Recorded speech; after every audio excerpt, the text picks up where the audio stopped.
ንጋታችንም ነው ሌሊታችንም ነው ምሽታችንም ነው ጧታችንም ማታችንም ነው። የተመሰረተችም አይደለችም በሾተል በጎመድ የተጀመረችም የተመሰረተችም አይደለችም። ማን የኛ ሃይማኖታችን በሞት በመከራ በክርስቶስ ሞት ላይ በክርስቶስ መከራ ላይ የተመሰረተች ነው። ለዚያ ነው አጸፋ ከመስጠት የተጠበቅነው ኦርቶዶክሳውያን እንጂ አጸፋ የሚሰጥ ሰው እኮ ጠፍቶ አይደለም። ስዕል እንደተቀደደ የሚቀደድ ነገር እኮ ከሌሎች ቤት ጠፍቶ እኮ አይደለም። እንደዚህ አይደለም። ኦርቶዶክሳዊነት አያችሁ ያዝናላ ይራራል ያስተውላል። ቀን ሰጠ አስተዋለ። ሀገሪቱ ላይ እየተከናወነ ያለው ህግ ስርዓት ዶቻማኞች እያደረጋችሁት ያላችሁት በእውነት ሀገሪቱን ማአት ውስጥ የሚከተል እኛን ለኛ ተውት፣ የእናንተን ለእናንተ ያዙ። ጣፈጣችሁ የራሳችሁን ያዙ። ጣፍጦናልና የእኛን ግን ለኛ ተውት።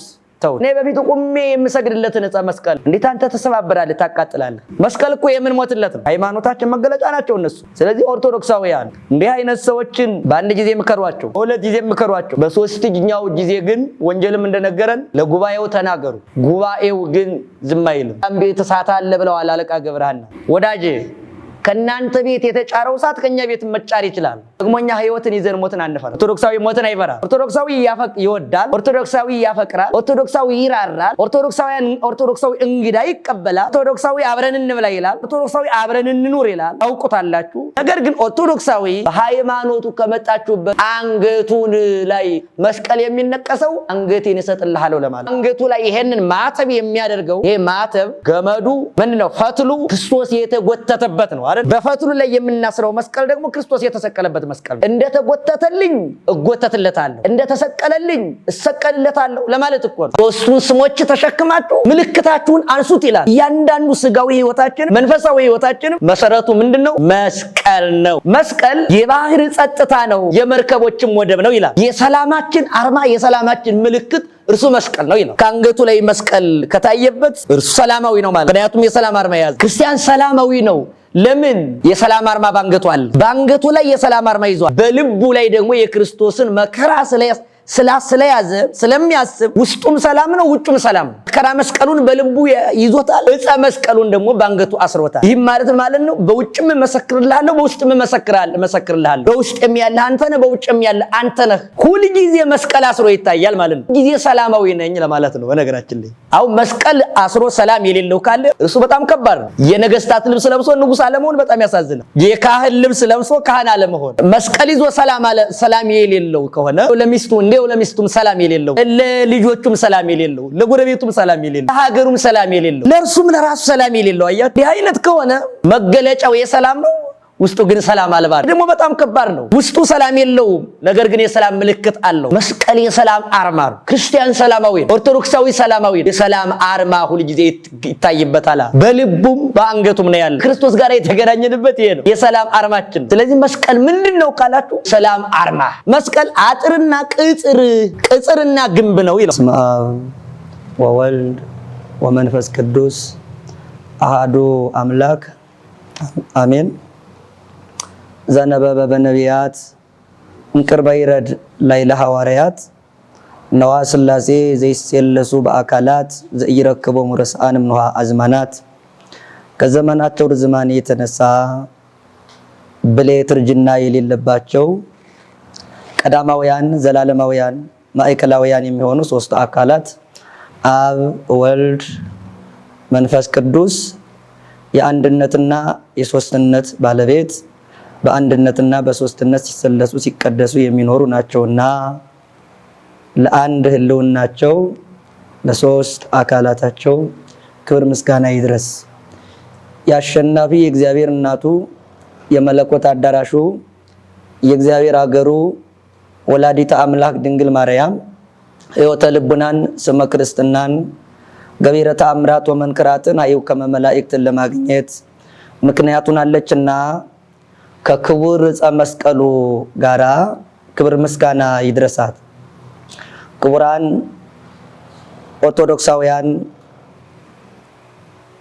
ምእመናንና ምእመናት ክርስቶስ በደሙ ያከበራችሁ የቀደሳችሁ ያነጻላችሁ የማይሞተው የሞተላችሁ የማይሰደደው የተሰደደላችሁ የማይወድቀው በስጋ የወደቀላችሁ ሁላችሁም እንደምን ከረማችሁ? እንደምን ሰነበታችሁ? እንደምን አላችሁ? አሜን። የአባቶቻችን አምላክ ብንረሳው የማይረሳን ብንዘነጋው የማይዘነጋን ትተነው ስንሄድ እየተከተለ የሚጠራ ቸሩ አባታችን ቅዱስ እግዚአብሔር በድጋሜ ክብር ምስጋና ይድረሰው። እንኳን ለብርሃነ መስቀሉ አደረሳችሁ። ጌታችን አምላካችን መድኃኒታችን ኢየሱስ ክርስቶስ በደሙ የቀደሰው ክቡር ዕፀ መስቀሉ ቅዱስ ዕፀ መስቀሉ ዛሬ የሚዘከርበትና የሚታሰብበት ዕለት ነው። በኢትዮጵያ ኦርቶዶክስ ተዋሕዶ ቤተክርስቲያን መስቀል በልዩ ድምቀት ከሚከበሩት ድንቃ ድንቅ ከሆኑ በዓላት መካከል አንዱ እና ታላቁ በዓል ነው። ኦርቶዶክሳውያን ይህንን ታላቅ በዓል ስናከብር እኛ ኦርቶዶክሳውያን የምናከብርበት ስርዓተ በዓል አለን። እኛ በዓላትን ስናከብር በዓላቱ መንፈሳዊያን እንደመሆናቸው መጠን መንፈሳዊያን ናቸውና እነዚህን መንፈሳዊያን በዓላት ስናከብራቸው በመንፈሳዊ ሕይወት እና መንፈሳዊ የምስጢር ዳራውን መንፈሳዊ የሆነ የበዓሉን ምስጢር የበዓሉን ነገር እየተረዳን መካከለኛውንና ቋሚውን እርሱን አድርገን መሆን አለበት። ዕፀ መስቀል በኦርቶዶክስ ተዋሕዶ ቤተክርስቲያን ልዩ ምስጢር ያለው ነው። መስቀል ሲታሰብ ከሚታየው መስቀል በላይ የማይታይ ምስጢረ መስቀል አለ። ኦርቶዶክሳዊነት እንደዚያ ነው። ከሚታየው ምስጢር ይልቅ የማይታየው ምስጢር ይበልጣል። ተገልጦልን ከምንጎበኘው ይልቅ ያልተገለጠው የበለጠ ይሆናል። ከተረዳን ምስጢር ይልቅ የተረዳንን ይዘን ያልተረዳን ብዙ ድንቅ ምስጢር አለ።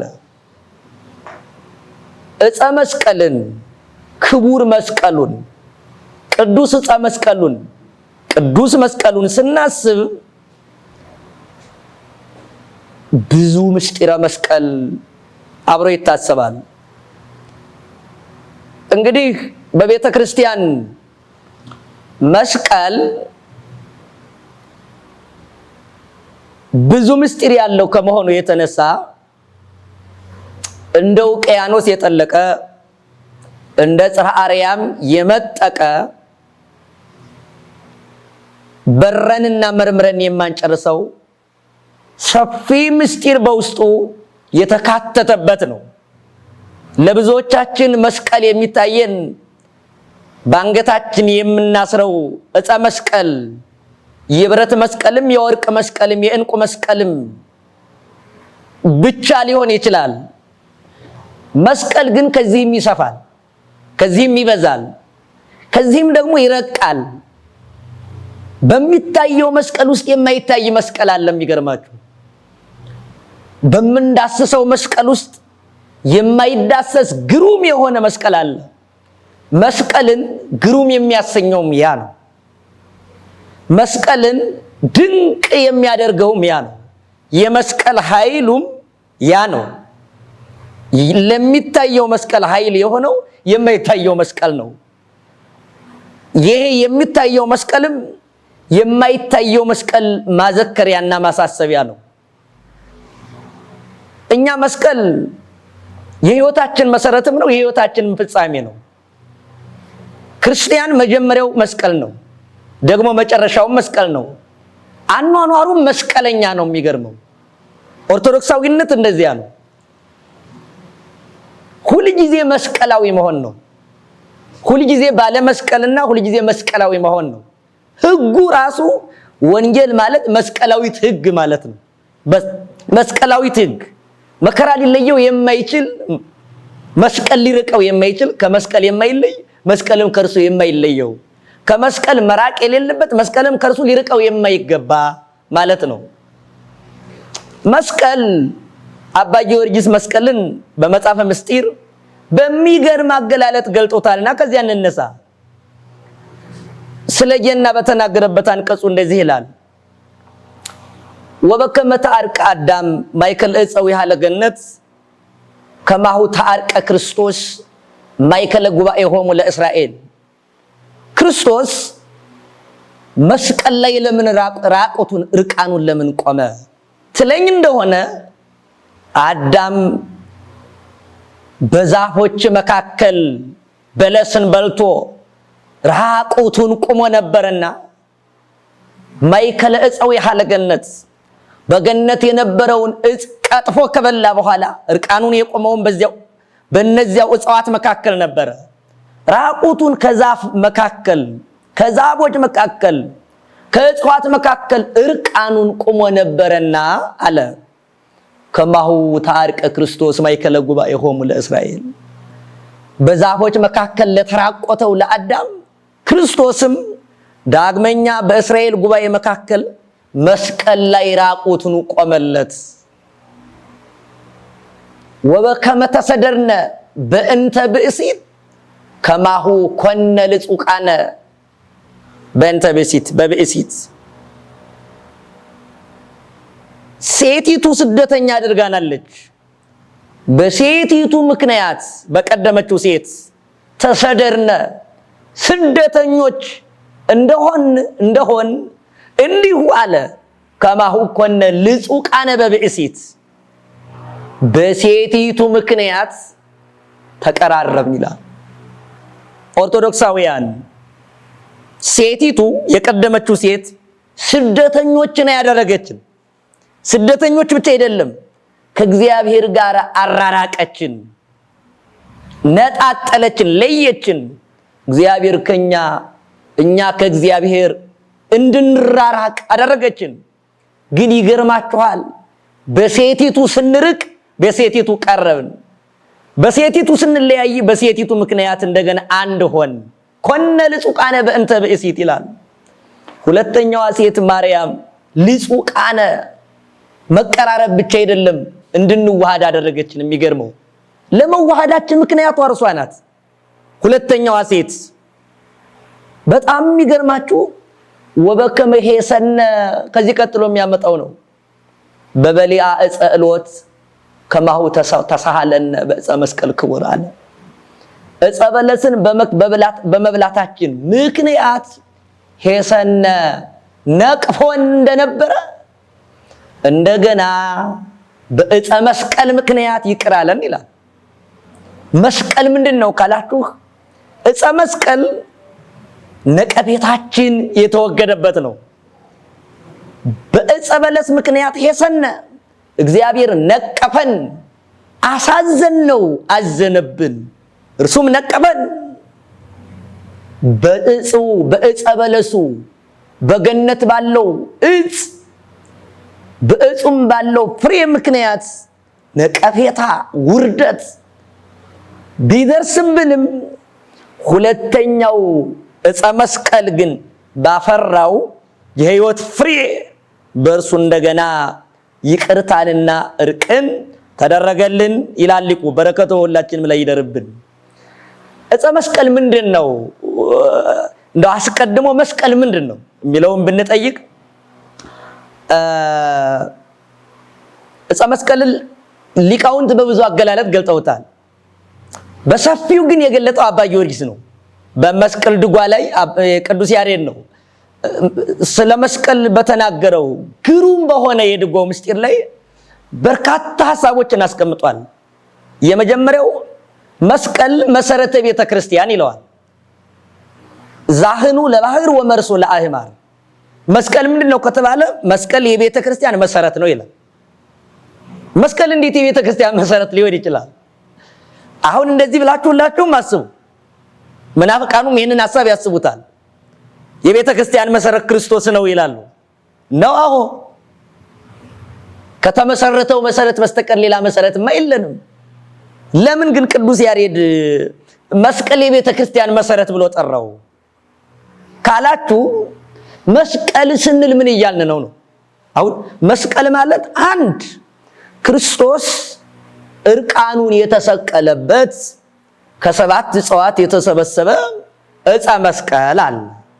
ሁለተኛ መስቀል ስንል ግን ክርስቶስ ከጽንሰቱ ጀምሮ እስከ ስቅለቱ ድረስ የተቀበለው የክርስቶስ መከራም መስቀል ይባላል።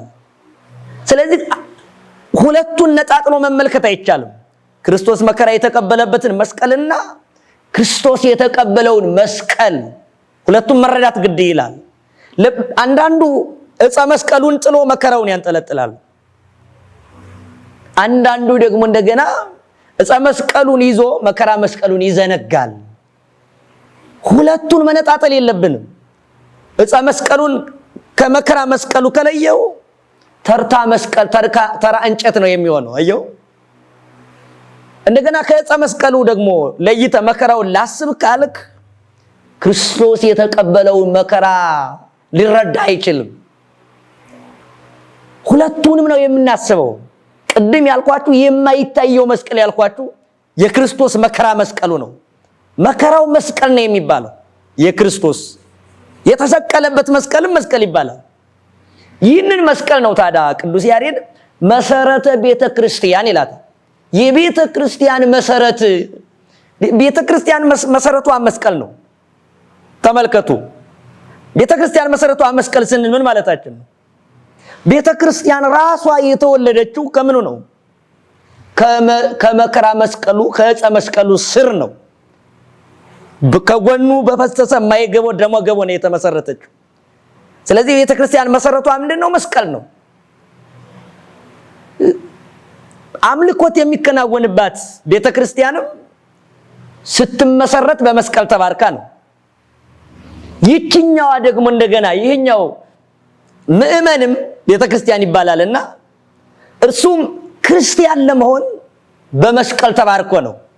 ለሁለቱም መሰረታቸው መስቀል ነው። አያችሁ፣ ሰው ክርስቶስ የክርስቶስ ለመባል ክርስቲያናዊ ለመባል የመስቀል መሰረት ያስፈልገዋል። ህንጻ ቤተ ክርስቲያንም ቤተ ክርስቲያን ተብሎ ለመመስረት ምን ያስፈልገዋል? የመስቀል መሰረት ያስፈልገዋል። ሁለቱም መሰረታቸው መስቀል ነው ማለት ነው። ስለዚህ ምን ተባለ? መስቀል መሰረተ ቤተ ክርስቲያን፣ መስቀል የቤተ ክርስቲያን መሰረት ነው ይላል። እያንዳንዱ የቤተ ክርስቲያን መሰረቱ መስቀል ነው። ሁላችሁም በህይወታችሁ ስትመለከቱ ሁሉም ነገር በመስቀል ነው የሚጀመረው። በቤተ ክርስቲያን ያለው እያንዳንዱ ስራ፣ እያንዳንዱ አገልግሎት፣ እያንዳንዱ መንፈሳዊ ተግባራችን፣ እያንዳንዱ ስጋዊ ስራችን ይሄ ሁሉ በመስቀል ያለ ነው። ከህገ ተፈጥሯችን ጀምሮ አያችሁ፣ ሰው ሆኖ የተፈጠረ ነው። ነገር ግን ሰው ሆኖ ሲፈጠር የመስቀል ሰባኪ ሆኖ ነው የተፈጠረ። እንዲህ ሲዘረጋ መስቀለኛ ሆኖ ነው። ስለዚህ ከመፈጠሩ ጀምሮ ምስጢረ መስቀልን የተሸከመ ነው። ሰው ምስጢረ መስቀልን የሚሰብክ የያዘ ነው። ስራውንም እንዲሁ በመስቀል ነው የሚያከናውነው። አያችሁ፣ ክርስትናው የመስቀል ውጤት እንደሆነ ሁሉ መንፈሳዊ ህይወቱም የመስቀል ውጤት ነው። ሰው ሊጸልይ ሲል ምን ያደርጋል? ያማትባል አይደለ? በመስቀል። ስለዚህ በመስቀል ይጀምረዋል። ሊመገብ ሲልም ይባርካል፣ ስመ እግዚአብሔር ይጠራል። ከዚያ ምን ያደርጋል? በመስቀል ያማትባል፣ ይባርካል። ስለዚህ አያችሁ፣ መብል ስጋዊንም መብል መንፈሳዊንም ህይወት ስጋዊንም ህይወት መንፈሳዊንም ምን እያደረገልን ነው? በመስቀል መሰረትነት ላይ ያንጸዋል ማለት ነው። አያችሁ፣ እያንዳንዱ ነገር መሰረቱ በኦርቶዶክስ ተዋሕዶ ቤተክርስቲያን መስቀል ነው። ሁሉም ነገር ሰዓታቱን ስንጀምር በመስቀል ነው። አአት ወእትነሳ ይላል አይደል? በስመ አብ ወወልድ ነሲኤ ሰለስተ አስማተ ነሲኤ የተመረጎዝ ይላል። አያችሁ፣ በአብ በወልድ በመንፈስ ቅዱስ ስም አማትቤ እነሳለሁ። እመኒ ወደቁ እንደው ለወድቅ ብፍገመገም እንኳን ሶስት ስሞችን ተመርኩዤ ምን እላለሁ ይላል፣ እነሳለሁ ይላል። ስለዚህ ሰዓታቱን ስንጀምር ስመ እግዚአብሔር እንጠራለን፣ ስመ ሥላሴ እንጠራለን። ነገር ግን አአትብ ይላል ደግሞ። አያችሁ፣ አማትቤ እነሳለሁ ይላል። ሲያማትብ ሐሳብ ምንድነው? በትዕምርተ መስቀል ነው ማለት ነው። ስለዚህ መንፈሳዊ አገልግሎቱን በምን ይጀምረዋል? በትዕምርተ መስቀል። እያንዳንዱ መስቀላዊ ህይወት ነው፣ መስቀላዊ ህግ ነው። ለዚያም ነው ቅዱስ ያሬድም ድጓው ላይ ምን ይላል? ንስኡ ትዕምርተ እንዘ ትጸውሩ ሰለስተ አስማተ ይላል። ሶስቱን ስሞች ተሸክማችሁ ምልክታችሁን አንሱት ይላል። ትዕምርት ያለው መስቀል ነው። አያችሁ፣ ሶስቱን ስሞች ግን ያዙ። አሁን እዩ፣ ሰው በመስቀል በባረከ ጊዜ ባማተበ ጊዜ ምን ያስፈልገዋል? አብሮ ስመ ሥላሴ ያስፈልገዋል። አያችሁ፣ ስመ እግዚአብሔር ከመስቀሉ መስቀሉ ከስመ እግዚአብሔር አይለያይም። ይሄን ምስጢር እዩ። ገበሬ እንኳን ዘር ሲዘራ እየባረከ ነው በስመ አብ እያለ ሲመገብም ዳቦውን ሲቆርሰው እየባረከ ነው። የሚጸልየው ጸሎት እንኳን ባያውቅ ነገር ግን በስመ አብ እያለ እየባረከ ይጀምረዋል ሁሉም ነገር። እያንዳንዱ የቤተ ክርስቲያን አገልግሎት እንዲህ በመስቀል የሚመሰረት ነው። እያንዳንዱ ስጋዊ ህይወታችንም መንፈሳዊ ህይወታችንም መሰረቱ ምንድነው? መስቀል ነው። መስቀል ነው። መስቀል ደግሞ ይኸው ምስጢረ መስቀሉን ከአካለ መስቀሉ ለይተን አንመለከትም። ከመስቀሉ አካል ምስጢረ መስቀል አለ። አያችሁ፣ የመስቀሉ አካል የሚዳሰስ ነው። ብረት ሊሆን ይችላል፣ ወርቅ ሊሆን ይችላል፣ እንቁ ሊሆን ይችላል፣ ነሐስ ሊሆን ይችላል፣ እንጨት ዕፅ ሊሆን ይችላል። ይሄ ሊሆን ይችላል። ግን ይሄ መስቀል ክቡር ነው የምንለው ቅዱስ ነው የምንለው በዚህ መስቀል ስለተከናወነው ምስጢር እና በዚህ መስቀል የተከናወነው ምስጢር መስቀሉን ክቡር ስላደረገው ነው። መከራው መስቀል የተባለው አያችሁ በተፈጸመበት ነው። እንዲህ አይነት ምስጢር መልመድ አለብን። አሁን የኢትዮጵያን ህዝብ ኢትዮጵያ ይገንዩ ቅድሜው ኢትዮጵያ ይላል አይደል? ኢትዮጵያውያን በፊት ይገዙለታል ይላል። ኢትዮጵያ ብሎ ነው የጠራው። ግን አያችሁ ለምን ነው እንደዚህ ብሎ የተናገረ? በሀገሪቱ ህዝቦችን መናገር ነው። ተበስው ግብጽ በጻሕቶሙ ግብጽ በመውጣታቸው ደስ ተሰኙ ይላል። ግብጻውያንን ነው እንዲህ የሚላቸው። ይሄ ምን ይባላል? በሊቃውንቱ አትረጓጎም ሀዳሪን በማህደር መጥራት። አያችሁ ባለ ሀገሩን በሀገሩ መጥራት የተለመደ፣ ባለ ግብሩን በግብሩ መጥራት ማለት ነው። ባለ ግብሩን ለምሳሌ ዲያብሎስን እባብ ይለዋል። ለምን ነው ዲያብሎስን እባብ ያለው? ለምን ይመስላችኋል? ዲያብሎስ በእባብ አድሮ ሄዶ ስለሚያሰት ከይሲ ዛሳት አለ ሔዋን ምን ይለዋል? እናታችን ሔዋን ያሳታት ከይሲ ይለዋል። እባብ በመርዙ ይጎዳል፣ ዲያብሎስን በነገሩ ይጎዳል። ስለዚህ በማደሪያው ነው የተናገረው። የክርስቶስን መከራ መስቀሉን ደግሞ እንደገና መከራ በተቀበለበት በመስቀሉ መስቀል ብሎ መጥራት ልማደ መጻሕፍት ነው። ኦርቶዶክሳውያን መስቀል መሰረት ብቻ አይደለም። ቅዱስ ያሬድ ዛህኑ ለባህር ወመርሶ ለአሂማር ይለዋል። መስቀል የባህር ጸጥታ ነው፣ የመርከቦችም ወደብ ነው ይላል። ተመልከቱት። መስቀል ምንድነው? የባህር ጸጥታዋ። ባህር ላይ ምን አለ? ባህር በዓለም ነው የሚመሰለው። ባህር ውስጥ አሳ አለ፣ ጉማሬ አለ። ደግሞ ይናወጣል አይደል? ይናወጣል። መስቀል ታዲያ የባህር ጸጥታ ለምን አለው ከተባለ ባህር ጸጥ ሲል ይላል ማር ይስሐቅ አሳዎች ይወጣሉ ይገባሉ። ምን ሲል? ባህሩ ጸጥ ሲል አሳ ይወጣል ይገባል። ባህር ሲታወቅ ግን ምን ይላል? አሳዎች መውጣት ያቆማሉ ይላል። ሰው ጸጥ ባለ ጊዜ ከውስጡ ምስጢር ይፈልቃል። የመንፈስ ቅዱስ ማደሪያ ይሆናል፣ መመላለሻ ይሆናል። ሁከት ባበዛ ጊዜ ግን ስጋዊ ሁከታት በበዙበት ጊዜ ግን መንፈሳዊ ምስጢር ከውስጡ ይጠፋል። ባህር መስቀል የባህር ጸጥታ ለምን አለው ከተባለ 5500 ዘመን የነበረው ሁከት ነበር። አያችሁ የሁከት ዘመን ይባላል። ሁከት ባህር ውስጥ ማዕበል ሞገድ በተነሳ ጊዜ ሁከት እንደሚበዛ በኦሪት ደግሞ እንደገና ሁከተ ነፍስ ነበረ። ሁከተ ነፍስ ሁከት ለዚያ ነው ዳዊት አድነኒ ተሳለኒ ዚዮስ መድዌያነ ይልና አቤቱ በሽተኛ ነኝና ይቅር በለኝ ወፈውሰኒ እስመ ታውካይ ጽምቴ ነፍሴ የኔ ታውከት ፈድባዳ ይላል። ሰውነት ፈጽሞ ታውቋል፣ ነፍስ የሙከት ውስጥ ናትና አቤቱ ይቅር በለኝ ይላል። ስለዚህ ሁከት መታወክ ነበረ። መሸበር፣ መረበሽ፣ መፍራት፣ መደንገጥ ፍርሃት ወረአድ ሐዘኒ ፍርሃት ድንጋጤ ያዘኝ ማለት ነበር። ክርስቶስ መጥቶ በመስቀል እስከሚገለጥ ድረስ በመስቀል እስከሚመላለስ ድረስ በመስቀል እስከሚሰቀል ድረስ ዘመኑ የሁከት ዘመን ህዝቡም በሁከት በመታወክ የሚኖር ሰላም የሌለው እንደው ፍቅርም የሌለው ሁሉ ጊዜ ሐዘንተኛ የሆነ ነበረ።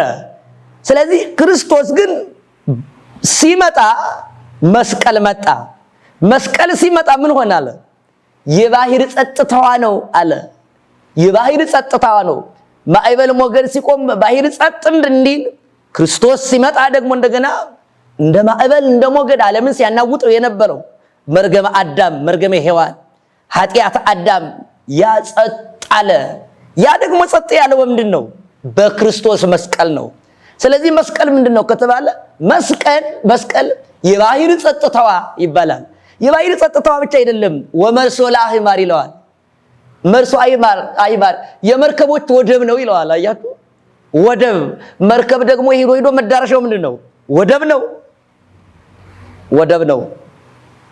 በባህር ማዕበል ሞገድ ውስጥ ነቢያት፣ ነገስታት፣ ካህናት በሁከት ነበሩ። በሁከት ለነበሩት ወደብ የሆናቸው ማን ነው ከተባለ የክርስቶስ መስቀል ነው። እያችሁ ስለዚህ መስቀል ምንድነው? የባህር ጸጥታ ነው ማለት የዓለም ሰላም ነው ማለት ነው። እያችሁ ወደብ ነው ማለት ደግሞ እንደገና በኦሪት ለነበሩትም በሐዲስ ኪዳን ላለነው ለሁላችንም መዳረሻችን ምንድነው? የክርስቶስ መከራ መስቀል ነው። ብዙ ጉዞ ይኖረናል፣ ነገር ግን ወደባችን መስቀሉ ነው፣ የክርስቶስ መስቀል ነው። ከክርስቶስ መስቀል የተለየ ህይወት እረፍት ሊኖረው አይችልም። ሁሉ ጊዜ መንገድ ላይ ነው፣ ባህር ላይ ነው የሚሆነው። ባህር ላይ ያለ ደግሞ አንድ ቀን ወድቆ ይሰጥማል። ስለዚህ መስቀል ወደብ ነው፣ የክርስቶስ የዓለም ወደብ ነው ማለት ነው። ሌላኛው መስቀል ምንድነው የሚለውን በጣም በሚገርም ሁኔታ የገለጠው ቅዱስ ያሬድ ትዕምርተ ሰላምነ ይለዋል። ትዕምርተ ሰላምነ የሰላማችን ምልክት ነው ይለዋል፣ አርማ ነው ይለዋል። አያችሁ፣ መስቀል ምንድነው? የሰላም አርማ ነው። አሁን በጣም ብዙ ሰዎች ስለ ሰላም የሚሰብክ ብዙ ምልክት ያሳያሉ። ለዓለም ግን የሰላም አርማዋ መስቀል ነው። ያውም ትልቁ በእግዚአብሔርና በሰው መካከል የነበረውን ልዩነት አንድ ለማድረግ አርማ የቆመ አርማ መስቀል ነው። አያችሁ፣ ሀገራት አንድ የሚሆኑበት ባንዲራ አለ። ሌሎችም የሚግባቡበት ልዩ ልዩ መግባቢያ አለ። ለዓለም ግን ትልቁ ቋንቋዋ፣ ትልቁ መግባቢያዋ፣ ትልቁ የሰላሟ ማረጋገጫ አርማዋ ምንድነው ከተባለ ዓለም ሰላሟን አላወቀችም እንጂ ትዕምርተ ሰላምነ ይለዋል ቅዱስ ያሬድ። የሰላማችን አርማ የሰላማችን ምልክት እርሱ መስቀል ነው ይላል። ስለዚህ አንድ ሰው ከአንገቱ ላይ መስቀል ከታየበት እርሱ ሰላማዊ ነው ማለት ነው። ምክንያቱም የሰላም አርማ የያዘ ነው። ክርስቲያን ሰላማዊ ነው። ለምን? የሰላም አርማ ባንገቱ አለ። ባንገቱ ላይ የሰላም አርማ ይዟል። በልቡ ላይ ደግሞ የክርስቶስን መከራ ስለያዘ ስለሚያስብ ውስጡም ሰላም ነው፣ ውጩም ሰላም ነው። መከራ መስቀሉን በልቡ ይዞታል። ዕፀ መስቀሉን ደግሞ ባንገቱ አስሮታል። ይህም ማለት ነው በውጭም መሰክርልሃለሁ፣ በውስጥም መሰክርልሃለሁ። በውስጥም ያለ አንተ ነህ፣ በውጭም ያለ አንተ ነህ ለማለት ሁሉ ጊዜ መስቀል አስሮ ይታያል ማለት ነው። ሁሉ ጊዜ ሰላማዊ ነኝ ለማለት ነው። በነገራችን ላይ አሁን መስቀል አስሮ ሰላም የሌለው ካለ እርሱ በጣም ከባድ ነው። የነገስታት ልብስ ለብሶ ንጉስ አለመሆን በጣም ያሳዝናል። የካህን ልብስ ለብሶ ካህን አለመሆን ይሄ በጣም ከባድ ነው። የምሁራን መገለጫ የሆነውን ካባውን መቋሚያውን ጸናጽሉን ይዞ ነገር ግን ከእውቀት ውጭ መሆን በጣም ከባድ ነው። ልጅ ያላት ጡት የሌላት ማለት ነው። ይሄ ከባድ ነው። መስቀል ይዞ ሰላም የሌለው ከሆነ እንደው ለሚስቱም ሰላም የሌለው፣ ለልጆቹም ሰላም የሌለው፣ ለጎረቤቱም ሰላም የሌለው፣ ለሀገሩም ሰላም የሌለው፣ ለእርሱም ለራሱ ሰላም የሌለው አያችሁ። እንዲህ አይነት ከሆነ መገለጫው የሰላም ነው፣ ውስጡ ግን ሰላም አልባ ነው። ይሄ ደግሞ በጣም ከባድ ነው። ውስጡ ሰላም የለውም፣ ነገር ግን የሰላም ምልክት አለው። መስቀል የሰላም አርማ ነው። አያችሁ፣ ሁሉም የዓለም ሰው ይሄን ሊረዳ ይገባል። ክርስቲያን ሰላማዊ ነው፣ ኦርቶዶክሳዊ ሰላማዊ ነው። ለምን? የሰላም አርማ ሁሉ ጊዜ ይታይበታል። በልቡም በአንገቱም ነው ያለ። ስለዚህ ቅዱስ ያሬድ ምን አለው? ትዕምርተ ሰላምን አለ። የሰላማችን ምልክት አንተ ነህ አለው። ከመላእክት ጋር የተገናኘንበት ይሄ ነው። ከክርስቶስ ጋር የተገናኘንበት ይሄ ነው። የሰላም አርማችን ነው። ስለዚህ መስቀል ምንድነው ካላችሁ የሰላም አርማ ማለት ነው። ሌላኛው መስቀል ምንድነው የሚለው በሚገርም ሁኔታ የገለጠው አባ ጊዮርጊስ ዘጋስጫም መስቀልን ሐጹር ወጥቅም ብሎ ይገልጠዋል። ቅዱስ ያሬድም ይሄንኑ ይናገራል። ሁለቱም ተባብሮበታል። ሐጹር ወጥቅም ይለዋል። መስቀል አጥርና ቅጽርና ግንብ ነው ይለዋል።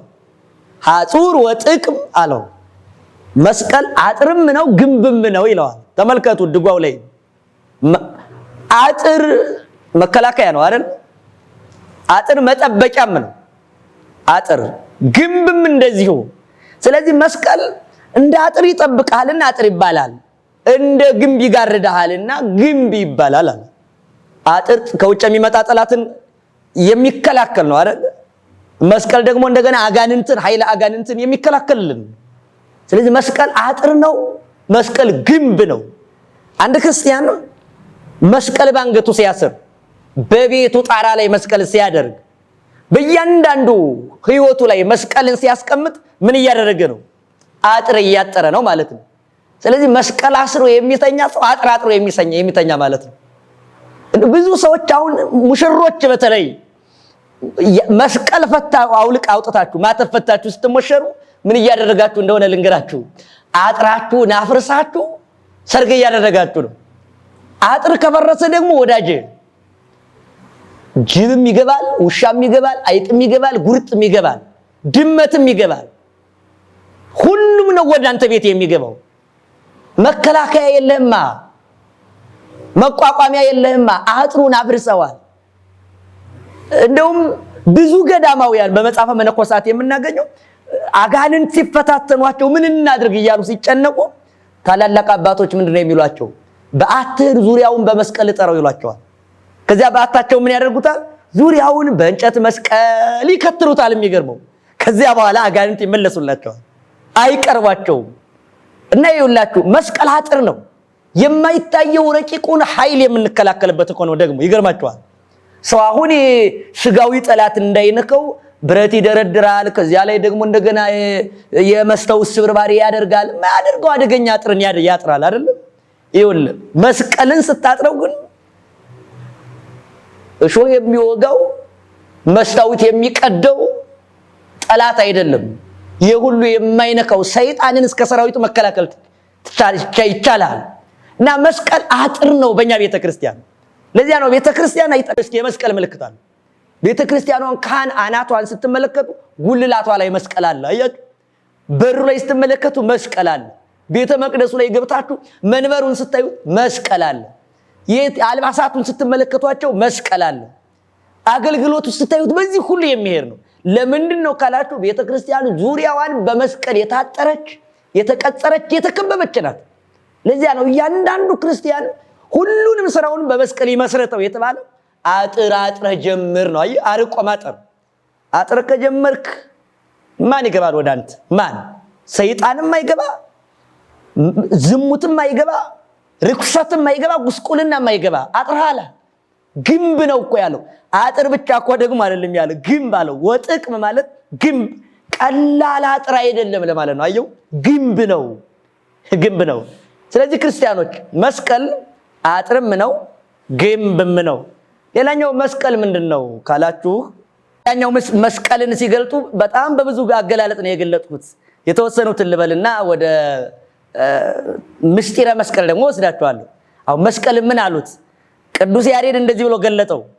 በጣም ስለ መስቀል ብዙ ሊቃውንት የእስክንድርያ ሊቃውንትም ተናግረዋል። ድርሳነ መስቀል አለ። አሁን ሌሎችም ስለ መስቀል የተናገሩ ሊቃውንት አሉ። እንደው እንደ ቅዱስ ያሬድ እና እንደ አባ ጊዮርጊስ ዘጋስጫ ግን ውዳሴ መስቀል አለው የተለየ። አባ ጊዮርጊስ አሁን ግሩም አድርገው የተናገሩ ግን የለም። አሁን ቅዱስ ያሬድ በሌላ እንዲህ ይለዋል መስቀልን እበይ ወስን ለነገስት ይለዋል። አያችሁ፣ እበይ ወስን ለነገስት ይላል ድጓዘ መስቀል ላይ። መስቀል ምንድነው ካልከኝ ይላል እበይ ወስን አለ። ከፍታና ጌጥ ነው ይለዋል። አየው ለምን ለነገስታት ምንድነው እበይ አያችሁ ምን ክብር ከፍታቸው ልዕልናቸው ነው አለ። ሌላ ምንድነው ከተባለ ጌጣቸው ነው ጌጥ ክብራቸው ነው እያለ ነው። አያችሁ ነገስታት ክብራቸው መስቀል ነው። ይህንን የሚገርመው ሊቁ ታላቁ ንጉስ እስጢፋኖስንም ቆስጠንጢኖስንም ተመልከቱት። ቆስጠንጢኖስ መንግስቱ የጸናለት በዚህ መስቀል ምክንያት ነው። አያችሁ እናቱ መስቀሉን እንዲገኝ አደረገች። ከዚያ በኋላ ምን ሆነ? መንግስቱ ጸናለት። ስለዚህ ነገስታት ከቆስጠንጢኖስ ተነስተው ጠላቱ መክስሚያኖስን ድል ያደረገው በዚህ መስቀል ምልክት ነው። በፈረሱ አንገት፣ በጥሩ አንደበት፣ በአልባሳቱ ላይ የመስቀል ቅርጽ አደረገ። ተዋጋ፣ ጠላቱን ድል አደረገ። ስለዚህ ከቆስጠንጢኖስ ልማድ ቆስጠንጢኖስን እንደ አርአያ እንደ ምልክት እያደረጉ የኢትዮጵያ ነገስታትም መስቀሉን ወደ ኢትዮጵያ ለማምጣትም እንደ ምልክት የሆናቸው ይሄ ነበረ። ኃይል ለማድረግ ነው። አጥር ቅጽር ለማድረግ ነው ለሀገራቸው። ለዚያ ነው አፄ ዳዊት ሄዱ እስከ ግብጽ፣ ከግብጽ እንዲመጣ አደረጉ። መንገድ ላይ ሲያርፉ ልጃቸው ዘርዓ ያዕቆብ ወደ ኢትዮጵያ እንዲገባ አደረገ። ከዚያ በኋላ ነገስታቱ አፄ ገብረ መስቀል እንኳን አስቀድመው በስማቸው እየተጠሩ ምን ያህል ይወዱት ያከብሩት እንደነበረ ተመልከቱ። ለኢትዮጵያ ነገስታት ክብራቸው መስቀል ነው። ለዚያም ነው ለነገስታት እበይ ወስን ይላቸዋል። መስቀልን ከመውደዳቸው የተነሳ በበትረ መንግስታቸው አያችሁ መስቀል ያደርጉበታል። በልብሰ መንግስታቸው በዘውዳቸው ላይ የመስቀል ምልክት ያደርጋሉ። ለምን? መስቀል ለነገስታት ክብራቸው ነው፣ ጌጣቸው ነው። አሁን የንጉስ ክብሩ ለንጉስ ብዛት ሰራዊት የሰራዊት ብዛት ነው አይደል የሚታወቀው ባለው። መንፈሳዊ ሰው ስትሆን ግን የንጉስ ክብሩ መስቀል ነው ይላል። አያችሁ ክብሩ መስቀል ነው፣ ጌጡ መስቀል ነው። ከልብስ በበለጠ ከሰራዊት ብዛት በበለጠ ከሀብት በበለጠ ነገስታት ክብራቸው መስቀል ነው። ስለዚህ መስቀል ምንድነው ካላችሁ ለኛ እበይ ነው፣ ክብር ነው፣ ልዕልና ነው። ዝቅ ብለን ነበረ ከፍ ብለንበታል፣ ወርደን ነበረ ወጥተንበታል። ስለዚህ ወደ ታች ወረደው ወደ ላይ የወጣበት ማን ነው? ምንድነው? ሰው ሁሉ ከጥፋት የተመለሰ በምንድነው ካላችሁ መስቀል ነው። አምዳ ወድዳ ለቤተ ክርስቲያንም ይለዋል። መስቀል የቤተ ክርስቲያን ምሰሶ ነው ይለዋል። አያችሁ ምሰሶ የሁሉም ለቤቱ ዋናው ጽናት ነው። ስለዚህ መስቀል ደግሞ እንደገና የቤተ ክርስቲያኗ ምሰሶ ነው። የማን? የክርስቲያኖች ምሰሶአቸው ነው። የነቢያትም የሐዋርያትም የሊቃውንት የነዚህ ሁሉ ቤተክርስቲያን ያላቸው እነዚህንም ስውራኑና ገሃዳውያኑ የሚታዩትና የማይታዩት በዓለመ ሥጋ ያሉና በዓለመ ነፍስ ያሉት የነዚህ ሁሉ አምድ ምሰሶ የቤተክርስቲያኑ አምዷ ምሰሶ መስቀል ነው ማለት ነው። ስለዚህ ከመስቀል የተለየ ክርስቲያን ደካማ ነው የሚሆነው፣ መውደቁ አይቀርም። መስቀል ለኛ አንቀይት ለጽሙአን ይለዋል። ለተጠሙ ምንጫቸው፣ ተስፋ ቅቡፃን ተስፋ ለቆረጡ ተስፋቸው፣ ንዋይ ለነዳያን ለድሆች ገንዘባቸው፣ ልብስ ለዕሩቃን ለተራቆቱ ልብሳቸው፣ ክዳን ለመበለታት ለባልቴቶች መጎናጸፊያቸው ነው ይለዋል። ማን? ዝንቱ ውእቱ መስቀል፣ ይሄውም ሁሉ መስቀል ነው ይላል። መስቀል ምንድነው ካላችሁ ይሄ ነው። አንቀይት ለተጠሙ ምንጫቸው ነው። እንዴት ነው ምንጭ የሚሆነው? አያችሁ መስቀል የተጠማው ዓለም የጥሙ ማርቻ የሚሆን ጥሙ የተቆረጠበት የህይወት መጠጥ የፈለቀበት ነው። ለምን? አያችሁ የህይወቷ ክርስቶስ የህይወት መጠጣችን ከመስቀል ስር እንዳለን ያፈልቀል። ይሄንን ተመልከቱ። ኢራቅሊስ የተባለ አንድ የቤተክርስቲያን ሊቅ አለ ኮከብ በሃይማኖተ አበው ምዕራፍ 49 ላይ ዕፀ መስቀልንና በትረ ሙሴን ያነጻጽራል። ምን ይለዋል? የሙሴን በትር እንደዚህ ይለዋል። የትኛው ተአምራት ይበልጣል ይላል። መጀመሪያ የትኛው ነው በእነ ሙሴ ዘመን በአይሁድ ዘንድ ከተደረገው ተአምርና በክርስቲያኖች በኋላ ከተደረገው ተአምር የትኛው ይበልጣል ይልና በትርኑ ዘአንቃ ማየ እምኮክ ወሚመ መስቀል ዘአንጽሐ ዓለመ ይላል። ምን ማለት ነው? ከዓለት ላይ ውሃ ያፈለቀው የሙሴ በትር ይበልጣልን? ወይስ ደግሞ አለ ዓለምን ያነጻ የክርስቶስ መስቀል ይበልጣል ይላል። እናንተን ልጠይቃችሁ። አሁን ኢራቅሊስ የቤተ ክርስቲያን ታላቅ ሊቅ ነው፣ ከሊቃውንትም አንዱ ነው። እርሱ ጠየቃችሁ የሙሴ በትር ይበልጣል ወይስ ደግሞ የክርስቶስ መስቀል ይበልጣል አለ። ወሚመ መስቀል ዘአንጽሐ ዓለመ። አያችሁ፣ የሙሴን በትር ምንድነው ያለ? ዓለት ላይ ውሃ ያፈለቀ። መስቀልን ምንድነው ያለው? ዓለምን ያነጻ። ስለዚህ ከክርስቶስ መስቀል ላይ የፈለቀ የህይወት መጠጥ አለ። የሙሴ በትር ያፈለቀው ደግሞ እንደገና 600,000 በላይ የሚሆኑ እስራኤላውያን የጠጡት ውሃ አለ። ለእስራኤል ውሃ ያፈለቀ የሙሴ በትር ይበልጣል? ማንኛው ይበልጣል? ወይስ ደግሞ ለዓለም የህይወት መጠጥ ያፈለቀ የክርስቶስ መስቀል ይበልጣል? ንገረኝ፣ ከሁለቱ ነው የሚለው። መስቀልን አሁን ሰዎች በተለይ ከኦርቶዶክስ ውጪ ያሉ በተለይ በፕሮቴስታንቱ ዓለም ያሉ ይሄንን ሊረዱት ይገባል። በእውነት መስቀልን የክርስቶስ መግደያ የክርስቶስ ማነጫ አድርገው የሚመለከቱት እንዲህ አይደለም። ምስጢሩ ወዳጅ፣ የመስቀል ምስጢሩ ሌላ ነው። ዘአንጽሐ ዓለመን ያለው ሊቁ ዓለምን ያነጻ፣ ዓለምን ንጹህ ያደረገ፣ ያ ደግሞ ያፈለቀ አለው። ዓለቱ ላይ ምን ውሃ ያፈለቀ። የሙሴ በትር ያፈለቀው ውሃ ዛሬ ጠጥተውት ነገ ያስፈልጋል። አያችሁ፣ ጧት ጠጥተውት ለማታ ያስፈልጋል። ማታ ደግሞ አፍልቆ ከሰጠም ለጧት ያስፈልጋል። በዚያውም ላይ ያ ዓለት በራሱ ፈቃድ ውሃ አያፈልቅም። በክርስቶስ በእግዚአብሔር ፈቃድ በሙሴ ትእዛዝ ነው የሚያፈልቀው። ይሄኛው የሐዲስ ኪዳኑ መስቀል ግን ዓለታችን ክርስቶስ ነው። አያችሁ፣ ያም የሙሴ በትርም የመታው ዓለት ይባላል፣ ክርስቶስም ዓለት ይባላል። አንደኛ ቆሮንቶስ ምዕራፍ 10 ላይ ስትመለከቱ ወኮኩሰ ኢየሱስ ክርስቶስ ውእቱ ይላል። ያም ማለት ዓለት ክርስቶስ ውእቱ፣ ያም ማለት ክርስቶስ ነው ይላል። ከዚያም በትር አለ፣ ከዚህም እኮ በትረ መስቀል አለ። ከዚያም ማለት አለ፣ ከዚህም ማለት አለ። ልዩነቱ ምንድነው ካላችሁ፣ ከዚያ ያለው በትር የሙሴ በትር ያ በትር ያፈለቀው ዓለቱን ሲመታ ጊዜያዊ መጠጥ ነው። የኛው መስቀል ግን ክርስቶስ ሲሰቀልበት፣ ሲጎሰምበት፣ ሲወጋበት፣ ሲቸነከርበት፣ ሲሰቃይበት ከክርስቶስ ጎን ያፈለቀው ምንድነው ካላችሁ፣ ዓለቱ ክርስቶስ ዘላለማዊ መጠጥን አፈለቀ። አያችሁ፣ መንፈሳዊው በትረ መስቀል ከክርስቶስ ፈልፈለማይ ዘኢይነጽፍ የማይደርቅ መጠጥን አፈለቀ። ያ ደግሞ እንደገና ለተወሰነ ጊዜ ጠጥተውት የሚደርቅ ውሃን አፈለቀ። ልዩነቱ ይሄ ነው። ስለዚህ ማንኛው ይበልጣል? ይሄኛው ዘላለማዊ መጠጥ አፈለቀ፣ ያኛው ጊዜያዊ። ይሄኛው የማይደርቅ የህይወት ውሃን አፈለቀ፣ ያኛው የሚያከትም የሚያቆም ውሃን አፈለቀ።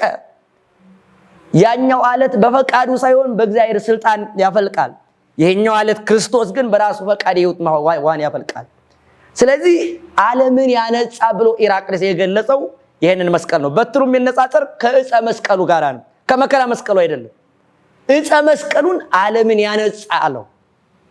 ስለዚህ አያችሁ፣ ክርስቶስ ዓለምን ያነጻው በመከራ መስቀሉ ነው፣ በዕፀ መስቀሉ ነው። ለምን? መከራው የተገለጠው በዕፀ መስቀሉ ነው።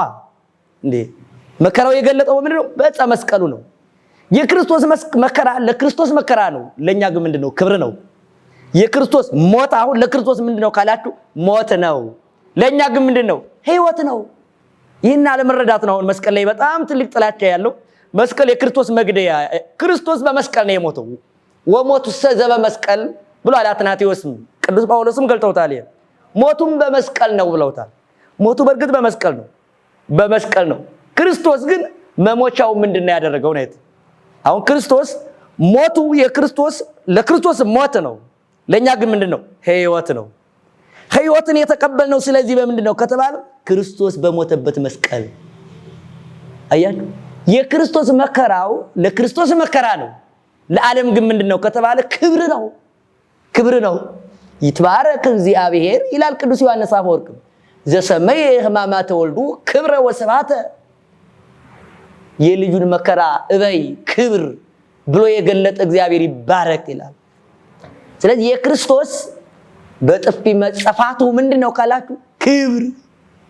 ጎኑን መወጋቱ ምንድነው ካላችሁ ክብር። ለክርስቶስ በጦር ሲወጋ መወጋት ነው።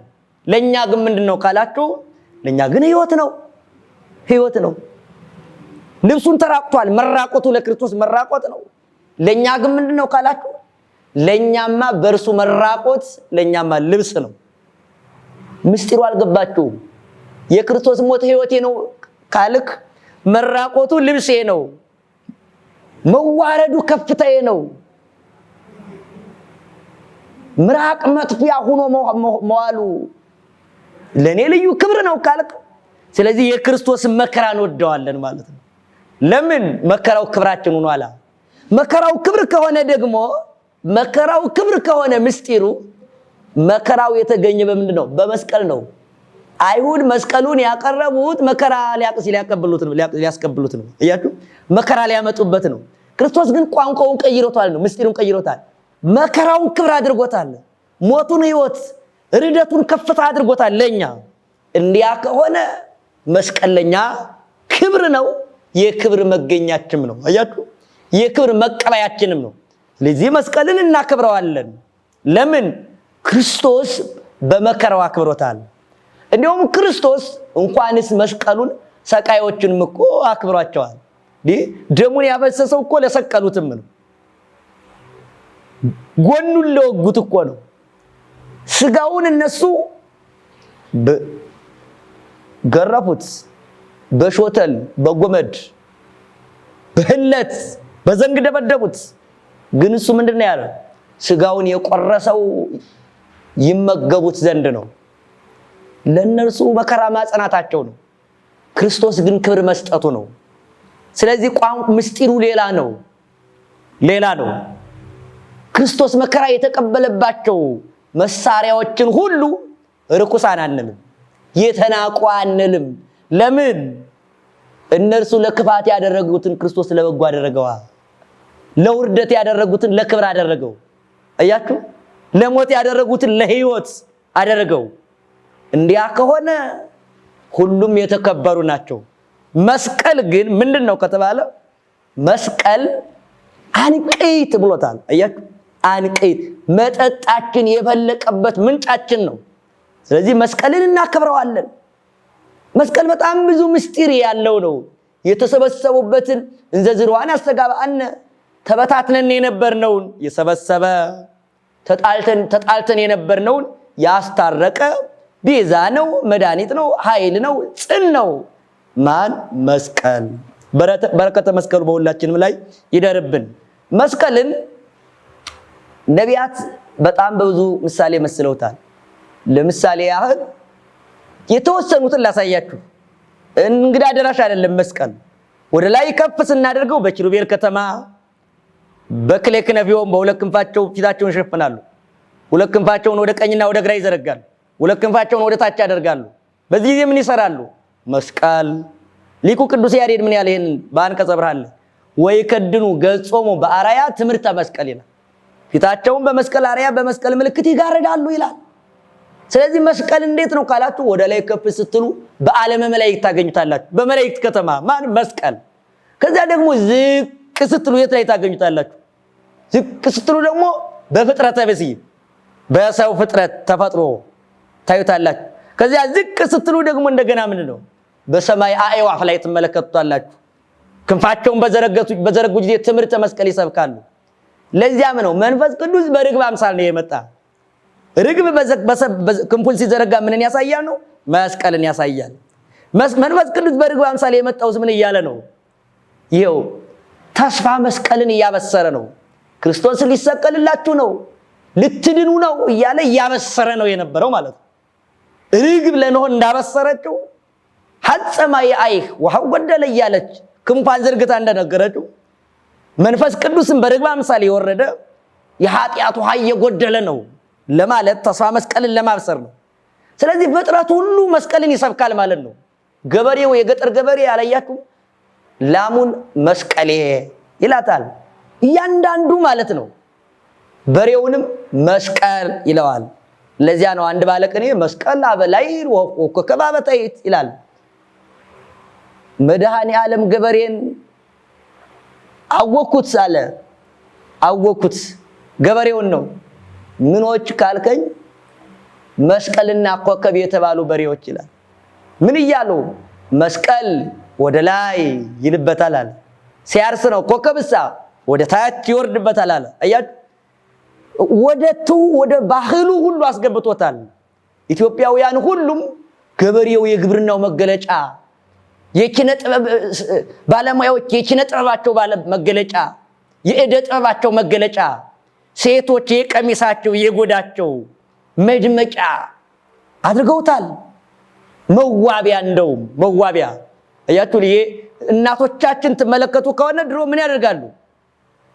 በግንባርና በቅንጥና በቅንጣቸው መስቀል ያደርጋሉ፣ ይነቀሳሉ፣ በአንገታቸው ላይ ይነቀሳሉ። እዚያም ነው አያችሁ ገበሬው በበሬው መስቀል ላሙን መስቀል እያለ እንደሚጠራ ኮከብ ወደ ታች መስቀል ወደ ላይ እያለ አወቀው አለ። ታዲያ ለምን ኮከብ ወደ ታች አለ? ክርስቶስ ሲሰቀል ከዋክብት ረገፉ ይባላል። ብርሃናቸውን ነሶ ለማለት ነው። እሺ ስለዚህ መስቀል ኮከብ የተባለው በሬ ወደ ታች አለ። አያችሁ መስቀል ደግሞ ወደ ላይ። ክርስቶስ ደግሞ የተሰቀለ መስቀሉን ከፍ አድርገው ወደ ላይ አይደል የሰቀሉት? ሁለቱም አስጨነቁት ይላል። በእያንዳንዱ ህይወት ውስጥ ገብቷል መስቀል ማለት ነው። አያችሁ ባለባበሱ፣ ባመጋገቡ፣ ባርኩ በመመገብ በአካሉ፣ በስነ አካሉ፣ በውበቱ፣ በደም ግባቱ ባንገታቸው ይነቀሱታል መስቀልን። አይታችሁ ከሆነ በጣም በተለይ አሁን ለትምህርት ስትዘዋወሩ በየቦታው ስትሄዱ በተለይ እናቶች ሙሉ አንገታቸው መስቀል ነው። የድሮ እናቶች እጃቸው ቅንጥና ቅንጣቸው ከከንፈራቸው ከታችኛው ከንፈር በላይ አፍንጫቸው ይሁን። አሁን ዛሬ በጣም ብዙ መዋቢያዎች ስጋዊ መዋቢያዎች አሉ። የእናቶቻችን ግን መዋቢያ ምን ነበር ካላችሁ አያችሁ ይሄ መስቀል ነበር። ቆዩ አሁን እነዚህ እናቶቻችን ለምን ነው የሚያደርጉት? ከፍቅራቸው ጽናት የተነሳ ነው። አያችሁ ከፍቅራቸው ጽናት ሰው የወደደውን ሰው ብዙ ስም ያወጣለታል፣ የተለያየ ስም ይወጣለታል፣ ያቆላምጠዋል። እንደገና ደግሞ ይስለዋል፣ ስዕሉን ይቀርጻል፣ ፎቶውን ያያል፣ ይመለከታል፣ ይፈልጋል ምስሉ። ኢትዮጵያውያን ደግሞ ኦርቶዶክሳውያን ደግሞ መስቀልን ከመውደዳቸው የተነሳ በእያንዳንዱ ህይወታቸው ያስገቡት ነበር። ይሄ ትውፊታዊ ብቻ አይደለም። በነገራችን ላይ መጽሐፋዊ መሰረትም አለ። ለምሳሌ ኢትዮጵያዊው ቅዱስ ያሬድ ምን ብሏቸው ነበር? ኢትዮጵያውያን ሲያደርጉ የነበሩ ድጓው ላይ ተመልከቱት። ምን አለ? በፍጽም አለ እሺ ወበእንግዳ ወበአጻብ። በጣም ይገርማል። በፍጽም ኢትዮጵያዊ አይደለ? በግንባር አለ ወበእንግዳ በደረት ወበአጻብ በጣቶቻችንና አለ ወበመዝራይት አለ በክንዳችንም ላይ እሺ ነሲአነ ዕፀ መስቀል ናንሶሱ የመስቀል ምልክትን ታትመን ተቀርጸን እንመላለሳለን ይላል። አሁን ምን እያለ ነው? ይሄን መስቀልን በግንባራችን አለ እሺ በደረታችን ሌላሳ በጣቶቻችን በዚህ በጣታቸው ሁሉ ይታተሙት ነበር። አያት በእያንዳንዱ በአንገታችንም በክንዳችንም ላይ ምን እንታተመዋለን፣ እንነቀሰዋለን፣ እንቀረጸዋለን ብሏቸዋል ኢትዮጵያዊው። ለዚያ ነው ኢትዮጵያውያን ይህንን መሰረት ይዘው ነው በየአካላቸው ሲታተሙት የነበር። ማተባቸው ሲበጠስ ነገር ግን ይሄ ህይወታችን ነው ለማለት መስቀሉ ግን ከነሱ ጋር ይቀራል። አያችሁ ለምን ነው እንደሚያደርጉት? ግን ከግንባራቸው የሚያደርጉት ኢትዮጵያውያን በጣም ሊቃውንት ብዙ ትንታኔ ይሰጡት። ከግንባር ያለ ነገር አይሸፈንም፣ መደበቅ አትችልም። አየው ያይሃል። የትኛውም ሰው ቢመጣ ግንባር ላይ ያለው ነው ያየው። አሁን ዛሬ ሰው ማተቡን በአንገቱ ውስጥ እንኳን ደብቆ መልበስ ተስኖት ይሄም ልክ አይደለም። በጥሶ ይሄዳል አይደል? መስሪያ ቤት ሲሄድ አንዳንድ መስሪያ ቤቶችም ማተብ ቁረጡ ይላሉ እና ፈርተው በኋላቸው ደብቀው ሲዳሩም ደብቀው መስቀሉንም ይሄዳሉ። አባትህ ግን እንደዚህ አልነበር ወዳጅ አልነበረም። እናትሽ ግን እንዲህ አልነበረችም። ግንባሯ ላይ ነበር የምትነቀሰው መስቀሉ። ስለዚህ ግንባር ላይ መስቀል ካለበት በቃ አንተ ኦርቶዶክሳዊ ነህ ማለት ነው። በምን ትደብቀዋለህ? አላፍርበትም ለማለት ነው። አየህ የሚያስፈራ ሃይማኖት የለኝም፣ የሚያሳፍር ሃይማኖት የለኝም፣ ሃይማኖት ይሄ ነው ለማለት ግንባራቸው ላይ ይነቀሱታል። ሌሎቹስ አንገታቸው ላይ ይነቀሱታል። ለምን ቢሉ ይሄው መስቀልህን ጣል ካልከኝ አንገቴን ቢሆን እሰጣለሁ ለማለት ነው። አንገታቸው ላይ ይነቀሱታል፣ ጣቶቻቸው ላይ ይነቀሱታል። ለምን ከተባለ እነ ቅዱስ ቶማስን ጣታቸውን እየቆረጡ አባቶቻቸውን አጽቃጽቃቸውን እየቆረጡ ለጣዖት አህዛብ አጥነዋቸው ነበረ። ጣታቸው ላይ የሚታተሙት ይሄው መስቀልን ከምክድ መከራ መስቀልን ከምክድ ክርስቶስ አምላኬን ከምክድ ጣቶቼ ቢቆራረጡ ይሻላል ለማለት በጣታቸው በክንዳቸው ይነቀሱታል። ለምን ከተባለ ክንድ የኃይል መገለጫ ነው። የሰው ኃይሉ የሚገለጠው በክንድ ነው። በነገራችን ክንድ የወደቀ ቢገፋ ያርቃል፣ ቢጨብጥ ደግሞ ያደቃል። ቢገፋ ያደቃል፣ የራቀ ያቀርባል፣ የቀረበ ያርቃል። ኃይል በክንድ ይገለጣል። መስቀል ደግሞ የኃይል መገለጫ ነው። የኃይል ክርስቶስ ኃይሉን የገለጠበት ነው። ስለዚህ መስቀል ኃይላቸው እንደሆነ ለመግለጥ በክንዳቸውም ይነቀሱት ነበረ። ይህንን መጽሐፍ ቅዱሳዊ ይህንን መጽሐፋዊ ምስጢርና ይህንን የአባቶቻቸውን ትውፊት ይዘው ዛሬም የሚነቀሱ ወንድሞች አሉ። በነገራችን ላይ ኢትታተሙ አባላቲክም ይላል ፍትሐ ነገሥት፣ ሰውነታችሁን አትነቀሱ ይላል። በኦሪት ዘሌዋውያንም ተከልክሏል። ግን ለምንድን ነው ከተባለ ዓላማው ነው የሚለየው። አየው ሚስትን እዚህ ላይ እንድትነቀስ ወይም ደግሞ እንደገና ክላሽ እንድትነቀስ አይደለም። እባብ የሚነቀሱ ሰዎች አይቻለሁ። የሚገርመው ነገር እባብ በጣም እንደዚህ ትልቅ ድንቁርና የለም። እባብ ወዳጄ አባትህ አዳም የሞተበት ነው። መስቀልሳ ምንድን ነው ከተባለ እባብ የዲያብሎስ መገለጫ ነው። መስቀል ደግሞ እንደገና ዲያብሎስ የተቀጠቀጠበት፣ ዲያብሎስ የተገደለበትን ጥለህ ዲያብሎስን እዚህ ላይ ትነቀሳለህ። እንደዚህ አይደለም። ብዙ ሰው አንዳንዱ ሽጉጥ ይነቀሳል፣ አንዳንዱ ብረት አብረት ይነቀሳል። የሌለ ንቅሳት የለም። ኳስ ተጫዋቹን ሁሉ ውስጥ ላይ ታትማለ። ይሄ ነውር ነው። ለዝሙት የምታደርገው ከሆነ ይሄም ልክ አይደለም። ለሃይማኖት መገለጫ ከሆነ ግን በእውነቱ አሁን አንድ ሰው መስቀልን ቢነቀስ ይሄ ነውር አይደለም። ይሄ ኃጢአት አይደለም። ይቻላል ይሄን ማድረግ። ነገር ግን ከዚህ ወጣ ያሉ ነገሮች ከዚህ አንደኛ ክርስቶስ አሳምሮ ፈጥሮናል። አንተ ለአንተ ልክ ነህ፣ እህቴም ለራሷ ልክ ናት። እግዚአብሔር ሲሰራት ውብ አድርጎ ነው የፈጠረው። ሁሉንም ውበትን አለማወቅ ነው። ውበት አፍንጫ ብቻ አይደለም። ውበት መሳቂያ ጥርስ ብቻ አይደለም። ውበት የምትቀነደበው ይሄ አይን ብቻ አይደለም። ውበት ይሄ ብቻ አይደለም። ውበት ውስጣዊም ነው ውጫዊም ነው። ባትረዳውና ባትጠቀምበት ነው እንጂ እንዳንተ ውብ ማን ነበረ? በእውነት እንደ እህቴስ ውብ ማን ነበረ?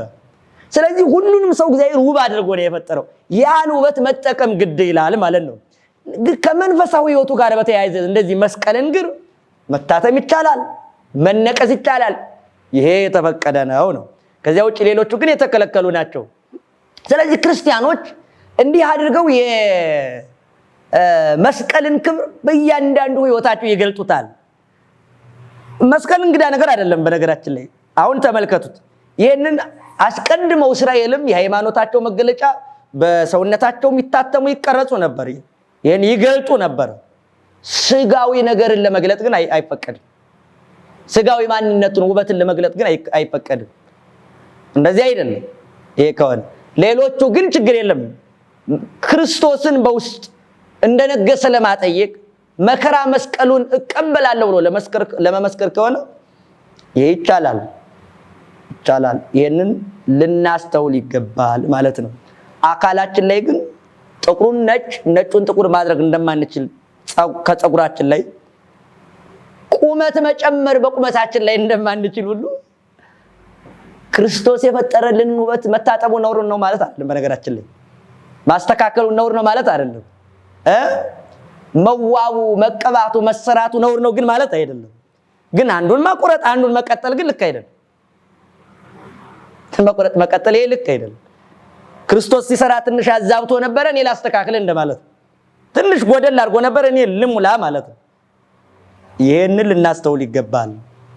ይኸውላችሁ ምሳሌ መስቀልን ልንገራችሁ። መስቀል በዓለመ መላእክት ብቻ አይደለም። ለምሳሌ ኦሪት ዘፍጥረት ምዕራፍ 22 ቁጥር 1 ጀምራችሁ ስትመለከቱ እግዚአብሔር አብርሃምን ምን አለው? አብርሃም አብርሃም የምትወደው ልጅ ይስሐቅን ሰዋልኝ አለው። ምን አደረገ? ይስሐቅን ያዘና ሁለቱን ሎሌዎቹን ይዞ ወደ ተራራው ወደ ሞሪያ ተራራ ሄደ። ሲሄድ ምን ይዟል? እንጨት አሸክሟል ልጆቹን። ከተራራው ስር ሲደርስ ሁለቱ ልጆች ትቷቸው እሳቱን መስቀሉን ወቅለምቱን ይዞ እንጨቱን ለይስሐቅ አሸክሞ ወደ ተራራው ወጣ። ሰፊ ምስጢር ያለው ነው ይሄ። ከተራራው ራስ ሲደርሱ ይስሐቅን አጋደመ፣ በልቡ አስተኛው። ሊሰዋው ሲል ግን አብርሃም አብርሃም ኢታውርድ ዲከ በላይ ለወልድከ ይስሐቅ በወዳጄ በልጅ በይስሐቅ ላይ እጅህን አታንሳ አለው። ቀና ብሎ ሲመለከት በጋየ በጉ ግን በዕፀ ሳቤቅ ታስሮ ነበር። አያችሁ፣ ዕፀ ሳቤቅ ሐረግ ነው። አያችሁ፣ በዚህ የታሰረ በጋየ እንዴ ስንሰዋ ሲለኝ ነው አለና ይስሐቅን ተወና በጉን ሰዋው። በጉ የተገኘው ከምንድን ነው ካላችሁ ዕፀ ሳቤቅ ከተባለ እንጨት ስር ነው። ይሄ በጣም የሚገርም ነው። ይሄ ምስጢረ መስቀል ነው። አጠቃላይ ጉዞ የአብርሃም ጉዞ ሁለቱ ሎሌዎች አብረውት የተጓዙት ይሄ ራሱ የመስቀል ምስጢር ነው። ተመልከቱት ኦርቶዶክሳውያን፣ አብርሃም የእግዚአብሔር ምሳሌ ነው። ሁለቱ አብረው የሄዱት ሎሌዎች ሳማን ናቸው። አብርሃም የእግዚአብሔር ምሳሌ፣ ይስሐቅ የክርስቶስ ምሳሌ። ሁለቱ ሎሌዎች በክርስቶስ ቀኝና ግራ ምን ያሉት የተሰቀሉት የፈያታዊ ዜማና የፈያታዊ ዘጸጋም ምሳሌ። ተራራው የቀራንዮ ምሳሌ ነው። ከዚያ ከተራራው ሲደርስ ምን መጣ? በግ መጣ። አያችሁ፣ በጉ መጣ። አሁን በጉ የማን ምሳሌ ይሆናል?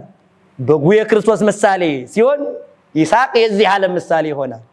በጉ በማን ፈንታ? በይስሐቅ ፈንታ ተሰውቷል። ክርስቶስ ደግሞ በዓለም ፈንታ ተሰውቷል። ግን አንድ ጥያቄ ልጠይቃችሁ። ይስሐቅ የተገኘው ከየት ነው? ከየት ነው?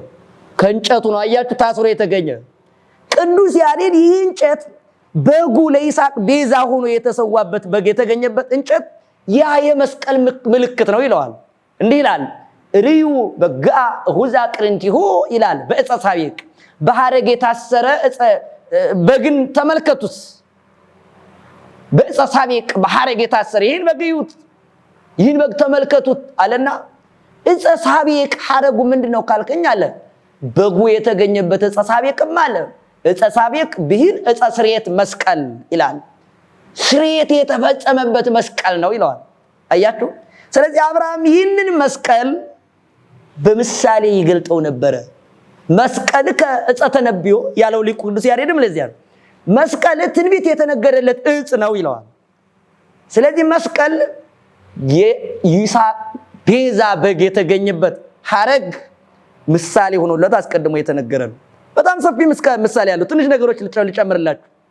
ኦሪት ዘጸአት ምዕራፍ 17 ላይ ስትመለከቱ በዚያ ላይም ሰፊ ምስጢር ታገኛላችሁ። ምዕራፍ 21 ላይም በተመሳሳይ 17ን ስታይ ሙሴ ምን አድርጎ ነበረ? ከታች ኢያሱ አማሌቃውያን ጋር ጦር ይገጥማል ገጠመ። ሙሴ ደግሞ ከተራራ ወጣና ሁለቱን እጆቹን ዘረጋ። ምን ለምን? እስራኤላውያን ተዋግተው እንዲያሸንፉ እጆቹን መስቀለኛ አድርጎ መዘርጋት ነበረበት። በዚህ ጊዜ የሙሴ እጆች ሲደክሙ ወሶበያ ለኤል ሙሴ እዴሁ ሙሴ እጆቹን ከፍ ባደረገ ጊዜ አማሌቃውያን ይሸነፋሉ፣ እስራኤል ያሸንፋሉ። አያችሁ፣ የሙሴ እጅ ሲዘረጋ ማለት ነው። ደክሞ ሲታጠብ ደግሞ እንደገና እስራኤል ይሸነፋሉ። እና ምን አረ አሮንና ሆር መጡ። አሮን በአንድ ጎን ሆር በአንድ ጎን በቀኝና በግራ ሆኑና ክንዱን ተሸከሙ። ስለዚህ ሙሴ ምን አደረገ? እጆቹን ዘረጋ ማለት ነው። ሙሴ እጆቹን ሲያወርድ ድል ይነሳሉ፣ ሙሴ እጆቹን ሲዘረጋ ድል ያደርጋሉ። እነዚያ የተዘረጉ የሙሴ እጆች ምንድናቸው ይላል ቅዱስ ያሬድ ሲተረጉም፣ አእዳወ ሙሴሰ እነዚያ የሙሴ እጆች መስቀል ናቸው ይላል። አያችሁ፣ የሙሴ እጆች ሲዘረጉ እነዚያ የእስራኤል ጠላት ድል እንደተነሱ የክርስቶስ እጆች በተዘረጉ ደግሞ ጊዜ ዲያብሎስና ማን ሰራዊቱ ድል ተነሱ። አያችሁ። ስለዚህ ይሄ ሁሉ የምን ምሳሌ ነው? የክርስቶስ መከራ መስቀሉ የመስቀሉ ምሳሌ ነው። በጣም ሰፊ ምሳሌዎች አሉ በኦሪት የተመሰሉ። ኦሪት ዘፍጥረት ምዕራፍ 7ን ተመልከቱት። ዘፍጥረት 7ን እዚያ ላይም ተመልከቱት። እሺ ሙሴ ኖህ ምን ተባለ? ግበር ታቦተ በዘትድን አለው። በምድንበት ገንዘብ ምን አድርግ? መርከብ ስራ አለው። ምን አደረገ? መርከብ ሰራ።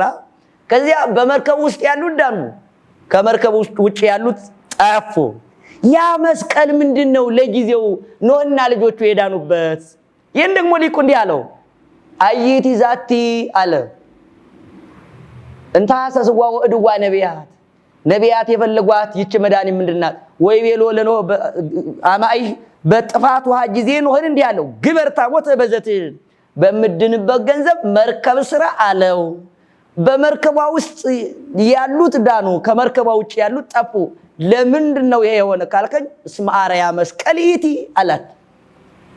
መርከቧ የመስቀል ምልክት ናት አለ። ኖህ በመርከቧ ሰዎችን እንዳዳነ በመስቀሉ ደግሞ ክርስቶስን ዓለምን አድኖበታል። ስለዚህ መስቀል መርከብ ነው ያለው ቅድም መጀመሪያ ላይ ይሄን ነበር። አያችሁ በመርከቧ ነው ኖህ ዓለምን እንዳዳነበት ክርስቶስ መርከባችን በሆነው በመስቀሉ የጠፋውን ዓለም አድኖበታል። ከጥፋት ውሃ እንዳዳናቸው ከዘላለማዊ ጥፋት በዚህ መስቀል አድኖናል። ስለዚህ ለመስቀል እነዚህ በጣም ሰፊ ምሳሌዎች አሉ። የሙሴ ኦሪት ዘጸአት ምዕራፍ 21 ላይ ያለው ሙሴ የሰቀለው የአርዌ ብርቱ፣ እነዚህ ሁሉ የመስቀል ምሳሌዎች ናቸው። ለዚያ ነው አሁን መስቀልን አርዌ ብርት የሚባል መስቀል አለ። አሁን አይታችሁ ከሆነ አርዌ ብርት፣ ዕፀ ሳቤቅ፣ ቀርነ በግ፣ ልሳነ ከለባት፣ የወርቅ መስቀል፣ የብር መስቀል፣ የእንጨት መስቀል፣ እንዲህ አይነት ልዩ ልዩ መስቀሎች አሉ። ለምንድን ነው የሆነ ልጠይቃችሁ? ለምንድን ነው አሁን መስቀል አንድ ነው? በነገራችን ላይ ብዙ መስቀል የለንም። ሰው ሊረዳ ይገባል። እገሌ መስቀል የሚባለው ለምንድን ነው ከተባለ ጠቢባኑ ሲራቀቁ የክርስቶስን መስቀል በልዩ ልዩ መንገድ እየገለጡት ነው። ለምሳሌ ቀርነ በግ ይባላል አይደል? ቀርነ በግ የሚባል መስቀል አለ። የበግ ቀንድ ማለት ነው። ቀርነ በግ ለምን አለው ከተባለ ነዋ በግው ለእግዚአብሔር ዘየአጥጡ ያሴስል ኃጢአተ ዓለም ዮሐንስ 1 ላይ ነው የዓለምን ኃጢአት የሚያስወግድ የእግዚአብሔር በግ ብሎታል አይደል ዮሐንስ? የእግዚአብሔር በጉ ለዓለም ሊሰዋ መስዋዕት ሊሆንን አማናዊው በግ ክርስቶስ እንደመጣ ለማጠየቅ ቀርነ በግ ብለው ይሰይሙታል። ቀርነ በግ አሳሳላቸውም አቅርንት ያለው አድርገው ይስሉታል ማለት ነው። ቀንዶች ያሉት አድርገው የቀንዶች ምልክት አድርገው እና ከዚህ አንጻር የአንዱ መስቀል ነው በልዩ ጥበብና በልዩ ምስጢር የሚገልጡት። ዕፀ ሳቤቅ ይሉታል። ዕፀ ሳቤቅ ሐረግ ነው ብያችኋለሁ አይደል? ለምንድን ነው ዕፀ ሳቤቅ የተባለ ከተባለ ያ ከሐረጉ ስር የተገኘው በግ ለይስሐቅ ቤዛ ሆኖ እንደተሰዋ ክርስቶስ ደግሞ እንደገና ከመስቀሉ ከእንጨት መስቀሉ ከዕፀ መስቀሉ ለዓለም ቤዛ የሚሆን በግ ነውና ዕፀ ሳቤቅ ብለው ይናገሩታል። ስለዚህ በጣም እስትጉቡ የሚባል መስቀል አለ። እስትጉቡ ማለት ስብስብ ማለት ነው። ለምን ነው እንደዚህ የተባለ? ክርስቶስ የተሰቀለበት መስቀል ከብዙ እጽዋት የተሰበሰበ ነው። ከ7 እጽዋት የተሰበሰበ ነው። ለምሳሌ አዳም አንዱ እጽ ከአዳም መቃብር ላይ የበቀለ ነው። ሁለተኛው እጽ ደግሞ ምንድነው? ኖህ ከሁለቱ ልጆቹ ወልዷል። ሎጥ ማለት ነው። ኤቦርና ከኤሞር ነው። የሎጥ ሁለቱ ልጆች አሉት። ከሁለቱ ሴቶች ልጆቹ ሁለት ሞዓብና አሞን ማለት ነው። ሞዓብ አሞን ሞዓብ ማለት ከአባቴ የወለድኩት የሚል ትርጉም ያለው። ስለዚህ አሞንና ሞዓብ የሚባሉ ልጆችን የወይን ጠጅ ጠጥቶ ሰክሮ ደክሞ ወልዷል። በዚህ ምክንያት ያለቅስ ነበር ሎጥ። ስለዚህ ሲያለቅስ የደረቀውን እንጨት አለመለመው በእንባው። ስለዚህ አንዱ እጽ ይሄ ነው፣ ሎጥ በእንባው ያለመለመው ነው። አንዱ ከአዳም መቃብር ላይ የበቀለው። ሌላኛው እጽ ደግሞ ምንድነው መሰላችሁ? ሌላኛው ታቦተ ጽዮን ተማርካ ወርዳ ነበር ወደ ኢሎፍላውያን ምድር። ከሄደች በኋላ ስትመለስ መርከብ ሰርተውላት ጎላትም ጎሊዮን ከመኪያቻ ፍቀራ ጊደሮች ከእንቦሶቻቸው ይልቅ እሷን መርጠው እየመሩ ሰረገላ የእንጨት ሰረገላ ተሰርቶ እየመሩ ወደ ኢየሩሳሌም ሄደዋል። ያ ሰረገላው እንጨቱ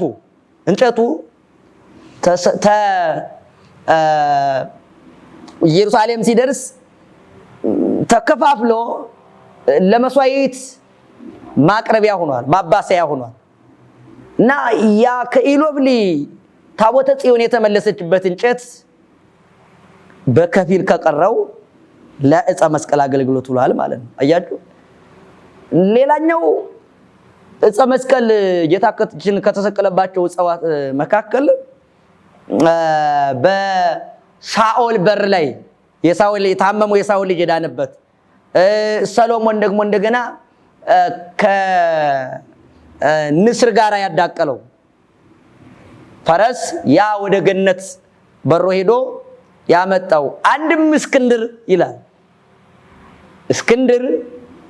የእስክንድር ፈረስ ወደ ላይ ሄዶ ከገነት ዕፀ ገነትን ነቅሎ ይዞ መጥቶ ነበርና ንስርም ያለው ከአንገቱ በላይ የንስር ከአንገቱ በታች የፈረስ ምልክት ያለው የተዳቀለው ያ በሮ ሄዶ ዕፀ ገነትን አምጥቶ ነበርና አንዱ ዕፅ ያ ነው።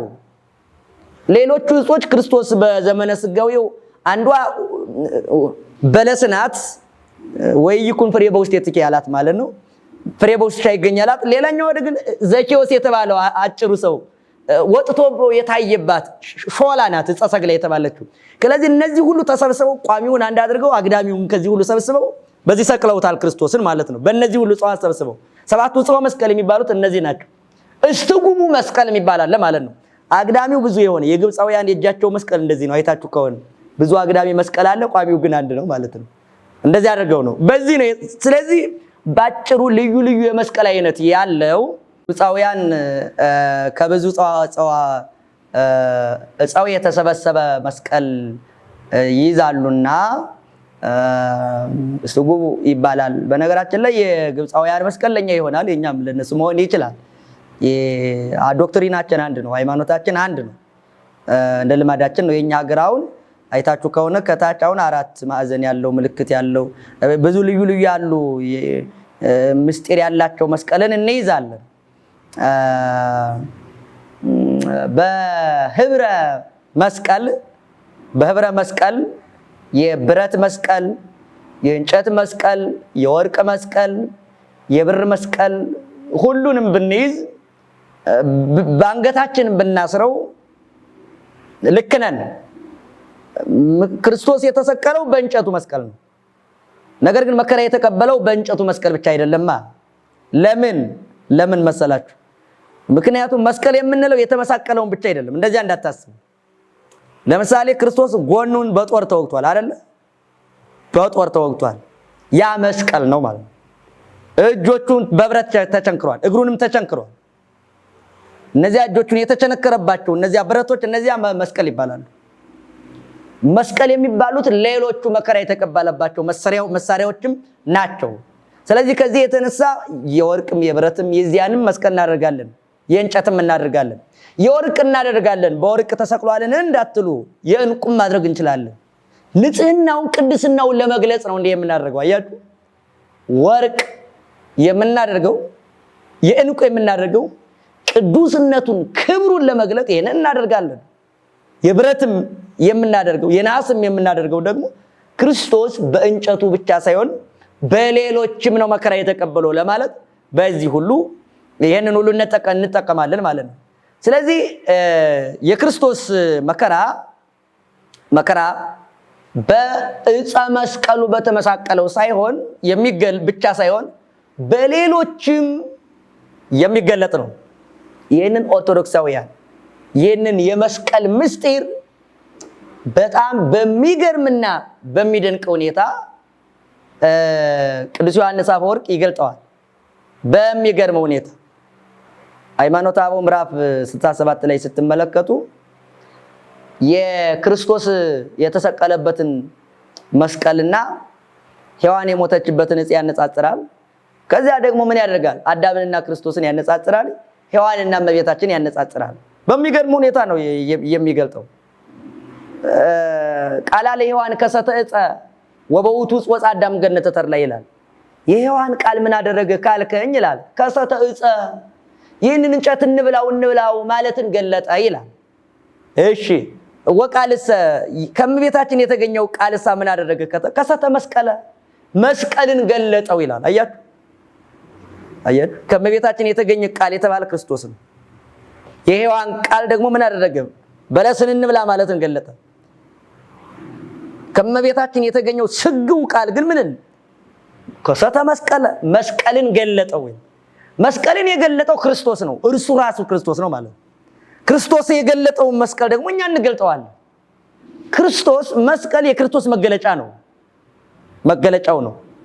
አሁን እንዴት ነው መገለጫ ማለት ካላችሁ ያንድን ሰው ፎቶውን ስንመለከት ምኑን ነው የሚያሳይ? ሰውየውን ነው የሚያሳይ አይደል? መስቀሉን ስንመለከት ማንን ነው የሚያሳየን? ክርስቶስን ነው የሚያሳየን። ክርስቶስን ካልጠቆመን ካላየንበት ልክ አይደለም። ምክንያቱም ክርስቶስ ራሱን በመስቀል ገልጧል። መስቀል ደግሞ ክርስቶስን ሲገልጥ ይኖራል። ቤተክርስቲያን ነው ሁሉ ጊዜ መስቀል አብርሃ በከዋክብት፣ መስቀል እንደ ኮከብ እንደ ከዋክብት አበራ፣ እንኩሉሰ ፀሐይ አራየ፣ ከሁሉ የበለጠ ግን ፀሐይን አሳየ ይላሉ አይደል? ቅዳሴ ሲገቡ ፀሐይን አሳየ። አሁን ክርስቶስ ሲሰቀል እኮ ፀሐይ ጨልማል። ግን ምንድነው ፀሐይን አሳየ ማለት? ምን ይመስላችኋል? ልጠይቃችሁ። ፀሐይን አሳየ ማለት ነው አያችሁ? ያኛው ፀሐይ ሲጨልም ይሄኛው ፀሐይ ታላቁ ፀሐይ ተገልጧል። ፀሐይን አሳየ የሚለው ክርስቶስን ገለጠ ማለት ነው አያችሁ? እንኩሉሰ ፀሐይ አራየ፣ ያኛው ፀሐይ ማጨለመ እኮ። ለምን እንደጨለመ ታውቃላችሁ? ያኛው ፀሐይ የጨለመው ታላቁ ፀሐይ ክርስቶስ በርቶበት ነው። አሁን ቀን ጨረቃና ከዋክብት አሉ አይጠፉ። በነገራችን ላይ ወደ ሌላ መሳክ ተዛውሮ እንዳይመስላችሁ። ከዋክብቱ አሉ ጨረቃም አለች፣ እያለች ግን አይታዩም። ለምን? የፀሐይ ብርሃናቸውን ስለሚበዘብዘው ነው። ፀሐይም የጨለመ ያን ጊዜ ምን ሆኖ ነው በቀን የጨለመ ካላችሁ ታላቁ ፀሐይ ክርስቶስ አብይ ፀሐይ አብይ ብርሃኑን ቢነዛ ታናሹ ፀሐይ ማብራት ተሳነው። ስለዚህ ጨለመ። ጨረቃም እንዲሁ ብርሃኑን ነሳ ማለት ነው። መስቀሉ ደግሞ ይሄ ብርሃን የተገለጠ ይሄ ፀሐይ ደግሞ የተገለጠ በምንድን ነው ካላችሁ በዚህ መስቀል ነው። በምን? በክርስቶስ ላይ። ያኛው ፀሐይ ሲጨልም ታላቁ ፀሐይ አማናዊ ፀሐይ ዘይዓርብ የማይጠልቅ ፀሐይ ማይቶ ዘይጠፍ የማይጠፋ ፋና ስመ ጽልመትን ይጸልም በሐቤከ በአንተ ዘንድ ጨለማ የለብህም የተባለ ታላቁ ፀሐይ ክርስቶስ በመስቀል ላይ ተገለጠ ማለት ነው። ስለዚህ ኦርቶዶክሳውያን ፀሐያችን ክርስቶስ የበራበት የተገለጠበት ምንድነው ካላችሁ መስቀል ነው። ስለዚህ መስቀል በጣም በብዙ ምሳሌ በኦሪቱ የተመሰለ ነው ማለት ነው። ሌላኛው መስቀል ክብር አለው፣ ቅድስና አለው። መስቀል ክብረ መስቀልን ልንጠነቀቅ ይገባናል። የዕፀ መስቀሉን ክብርም የክርስቶስን መከራም ማለት ነው። ለምን ነው እንደዚህ የምላችሁ? ይኸው ለመስቀል አሁን እንሰግዳለን። እኛ ለመስቀል እንሰግድን እንላለን፣ ለመስቀል እንሰግድልሃለን እንለዋለን። ግን ለመስቀሉ ስንሰግድ ምን እያልን ነው? ቅርጹን ብቻ እያየን እኮ አይደለም። ይሄንን ተረዱ። ክርስቶስንም እያየን ክርስቶስን ለይተን ነጥለን አይደለም። መስቀሉ ሲቆም የክርስቶስ መከራ ሁሉ የሚገለጥበት ሆኖ ነው የሚቆመው። አየው ብዙ ሰው እንዴት ለእንጨት ትሰግዳላችሁ እንደዚህ ይላል። በነገራችን ላይ አይሁድም ለዕፅኑ ታመልክዎ ብለዋል። ቅዱስ ያሬድ ይህን ተናግሮታል። እንጨት ታመልካላችሁን ብለዋቸው ነበር። ይቀድስ ሆኖ በደሙ ክቡር ብሏል። ታዲያ ሲመልስላቸው እንጨት ታመልካላችሁን ብሏቸው ነበር ክርስቲያኖችን ለእንጨት ሲሰግዱ። ግን ምን አለ? አይ በክቡር ደሙ አልቀደሰውምን ብሏቸዋል። አሁን መስቀልን የባህሪ አምላክ ብለን አይደለም የምንሰግድለት። መስቀል እንደሆነ እናውቃለን። እኛ ነን የምንሰራው። ነገር ግን እኛ በምንሰራው ዕፀ መስቀል ላይ የክርስቶስ ክብሩ ይገለጣል። አየው ክብሩ ይገለጣል። ክብረ ክርስቶስ የሚገለጥበት ስለሆነ መስቀልን እናከብረዋለን። የእግዚአብሔር ኃይሉ ስለተገለጠበት መስቀልን እናከብረዋለን፣ እንሰግድለታለን። ኢራቅሊስም የክርስቶስን መከራዎች የዘረዘር ሃይማኖተ አበው ምዕራፍ 49 ላይ ይዘረዝራል። መጀመሪያ የድንጋዮች መሰንጠቅ፣ የፀሐይ መጨለም፣ የቤተ መቅደስ መጋረጃ መሰንጠቅ እየተናገረ ይመጣና ሰጊድ ለመስቀል ይላል። ተመልከቱ፣ ሰጊድ ለመስቀል መስገዳችን ይላል። ለመስቀል መስገዳችን የሚገባ ነውር አይደለም። ለምን? መስቀሉ ክርስቶስን ያሳያል። መስቀሉ ክርስቶስ ይገለጥበታል። መስቀሉ የክርስቶስ ኃይል አለበት። ኃይለ ክርስቶስ አለበት። እንጨት ብቻ አይደለም መስቀሉ፣ ከእንጨት የተሰራ ነገር ግን ኃይለ ክርስቶስ ያለበት። ለምሳሌ እኛ ካፈር ነው የተሰራ ነው አይደል? ነገም አፈር እንሆናለን እኮ። የመጣነውም ካፈር ነው። ነገር ግን ካፈር ስለተሰራን የተናቅነን የተዋረደን ነው። ሰው ክቡር አይደለ? ክቡር ነው። አያችሁ? ለምን ነው ሰውን ክቡር የሚያደርገው? እኮ ሰው መሆኑ ብቻ አይደለም፣ ሰው ሆኖ መኖሩም ነው። እንደገና በሃይማኖት በምግባር መጽናቱም ነው። ያ ነው ክቡር የሚያሰኘው እንጂ ክብሩን ካልጠበቀማ እንስሳ ይሆናል እኮ ሰው። ሰበሰንዘ ክብሩቱ እያይመረ አይደል? ሰው ክቡር ሲሆን ክብሩን አላወቅም ልብ እንደሌለው እንደምን እንደ እንስሳ ሆነ እኮ ተብሏል። ሰው እኮ እንስሳ ይሆናል፣ አፈሩ ብቻ ይቀራል። በነገራችን ላይ መላካዊነቱ መልክዓ እግዚአብሔር ተነጥቆት እንስሳ ብቻ አይደለም አውሬም ሊሆን ይችላል ሰው እየከፋ ሲሄድ ማለት ነው። ስለዚህ ይኸውላችሁ እኛንም ክቡር የሚያሰኘን ክርስቶስ በውስጣችን ሲኖር ነው። እኛን እንኳን ማለት ነው ሰው ቅዱስ ክቡር የሚባለው ክርስቶስ ሲዋሃደው የክርስቶስ ሲሆን ነው እንጂ ሰው አፈር ይሆናል፣ እንስሳ አውሬ ይሆናል፣ ነፍሱም የሰይጣን ማደሪያ ትሆናለች። ይሄን መረዳት አለብን። ዕፀ መስቀልም ሌሎችም የቤተክርስቲያን ነዋያት እንደው ቅዱሳት ስዕላትም ሌላ ጊዜ የምናየው ነው ይሄ ጉዳይ። እነዚህም ሁሉ ክቡር የሚሆኑት የክርስቶስ ኃይሉ፣ ጸጋው፣ ክብሩ፣ ጌትነቱ፣ መንግስቱ ስለሚገለጥባቸው ነው። አያችሁ? ክርስቶስ ደግሞ በፈጠረው ፍጥረት መገለጡ የተለመደ ነው። መመልከት ትችላላችሁ። በሙሴ በትር አድሮ የኤርትራን ባሕር ሰንጥቋል። የኤርትራን ባሕር ከፍሎታል። አልከፈለም? ኤልሳ ባዘጋጀው ማሰሮ አድሮ እኮ መራራውን ውሃ አጣፍጦታል። እንደዚህ አድርጓል። በሰው እያደረገ ኃይል እንደሚያደርገው ሁሉ እንደዚሁ ክርስቶስ በሌሎች ፍጥረታትም ኃይል ያደርጋል። ይሄን መረዳት አለብን። ስለዚህ መስቀልን የተመሳቀለ ነገር ብቻ አድርጎ መመልከት ልክ አይደለም ወዳጄ። በተመሳቀለው መስቀል በመስቀል የተሰቀለው ክርስቶስ ይገለጣል፣ ኃይሉ ይገለጣል ማለት ነው። ስለዚህ የኃይሉ መገለጫ ስለሆነ የክብሩ መገለጫ ስለሆነ ለመስቀልከ እንሰግድ እንለዋለን፣ ለመስቀልህ እንሰግዳለን እንለዋለን። በዚያውም ላይ መከራ ክርስቶስ አለ። አያችሁ? ለሕማሙ፣ ለሞቱ፣ ለትንሣኤው፣ ለእዘዙ፣ ለክብሩ ለዚህ እንሰግዳለና። ለክብሩ እንሰግዳለን ለክርስቶስ። ክብሩ ደግሞ የተገለጠ በምንድን ነው? በመስቀል። ኃይሉ ደግሞ የተገለጠ በምንድን ነው? በመስቀል፣ በተሰቀለበት መስቀል ማለት ነው። ለዚያ ነው ቅዱስ ጳውሎስ ምን አለ? በኤፌሶን መልእክቱ ምዕራፍ 2 ቁጥር 14 እስከ 16 ስትመለከቱ ወነሰተ አረፍተ ማእከል በስጋሁ ወሰአረ ጽላ ወአብጠለ ሕገ ትእዛዝ በስርዓቱ ይላል። አያችሁ? ጥልን ሻረ። በመካከላችን የነበረው የጥል ግድግዳ ምን አደረገ ይላል? አፈረሰ ይላል። በምን ካላችሁ ወለ ጽልቀተሎ፣ ጥልንም ቦቱ በመስቀሉ ገደለው ይላል። አያችሁ? አንደኛ መስቀልም ለምን እናከብረዋለን ካላችሁ ጥል ተገርሎበታል። ሁለተኛ ምን አድርጓል ካላችሁ የጥሉ ግድግዳ ፈርሶበታል። የጥል ግድግዳ ነው ያልኳችሁ፣ የኢያሪኮ ግንብ አይደለም። የጥል ግድግዳ ደግሞ የጥል ግድግዳ እኮ በማንና በማን እንደነበረ ታውቃላችሁ? በእኛና በእግዚአብሔር መካከል የቆመ ነው። ያ የፈረሰ በዚህ መስቀል ነው። ደግሞ እኮ ግድግዳ አያስተያይም ብቻ አይደለም አያሰማማም። የሚገርማችሁ እንዳትሰማሙ ያደርጋል አይደል? እንዳትተያዩ።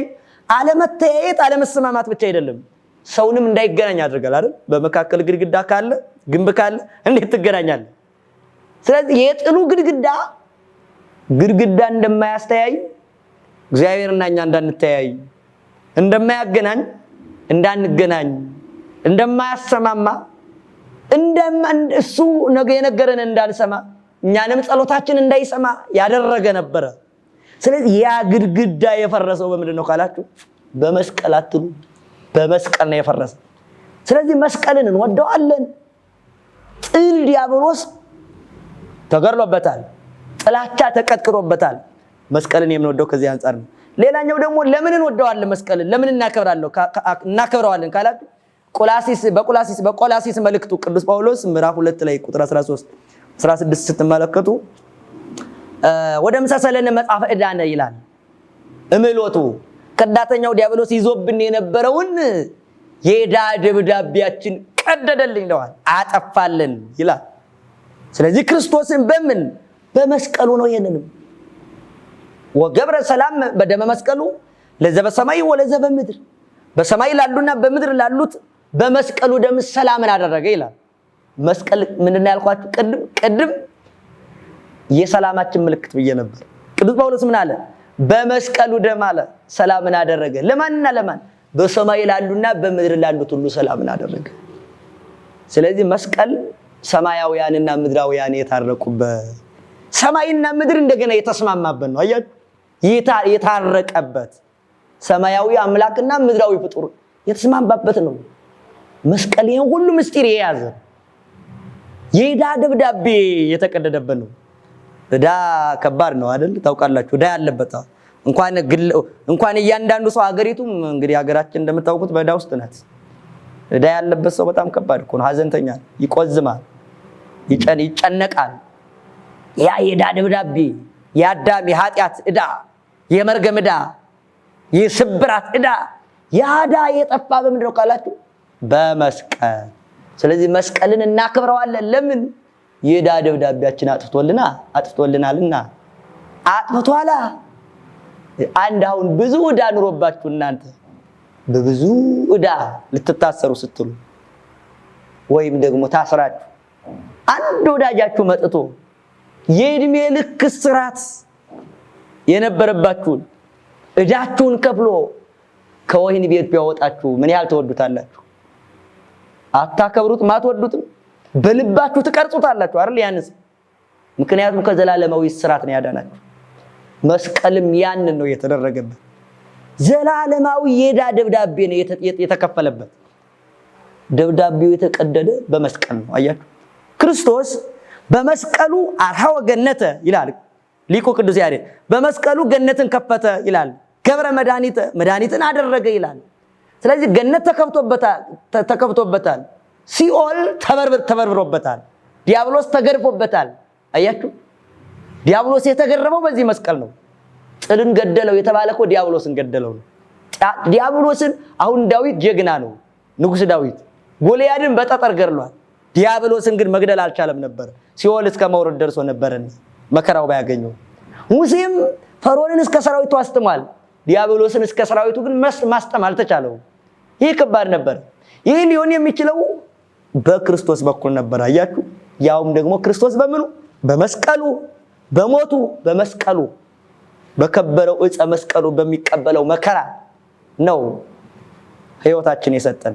ስለዚህ መስቀልን እናከብረዋለን፣ እንሰግድለታለን፣ እንወደዋለን። መስቀልን ለምን? ኃይላችን ነው፣ ጽናችን ነው፣ ቤዛችን ነው፣ መድኃኒታችን ነው። ቤዛም እንለዋለን። ለምን ካላችሁ በዕፀ በለስ ተተክቶ ድነታችን አግኝተንበት ድነታችን ተፈጽሞበታልና። በዕፀ በለስ ሞታችን እንደተፈጸመ በዕፀ መስቀል ሕይወታችን ተፈጽሞበታል። ሕይወት የተከናወነበትን ነገር ሕይወት ማለት የተለመደ ነው። አየህ? ቤዛ የተፈጸመበትን ነገር ቤዛ ማለት የተለመደ ነው። ክብር የተፈጸመበትን ነገር ክቡር ማለት የተለመደ ነው። አሁን እዩ፣ ኢየሩሳሌምን እንወዳታለን፣ ቀራንዮንም እንወደዋለን። ለምን? ድነት ስለተፈጸመበት ነው። ቦታውን የምናከብረው ዮርዳኖስን እናከብረዋለን። ለምን? ምስጢረ ጥምቀት ስለተከናወነበት። ጌቴሴማኒን ለማየት እንሄዳለን። ለምን? ምስጢረ ጸሎት ስለተፈጸመበት። ደብረ ዘይትን ብናየው ደስ ይለናል። ለምን? ምስጢረ ምጽአቱ ስለተገለጠበት። አያችሁ? መስቀልን እናከብረዋለን። ለምን? ምስጢረ ድነት ስለተከናወነበት።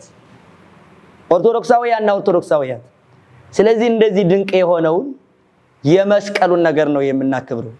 ቅዱስ ጳውሎስ እንደነገረን በአንደኛ ቆሮንቶስ በመልእክቱ ምዕራፍ 1 ላይ ወነገረ መስቀሉስ እበዱቱ፣ የመስቀሉስ ነገር ለማያምኑበት ሞኝነት ነው፣ ላመንበት ለኛ ግን የእግዚአብሔር ኃይል ነው ብሏል።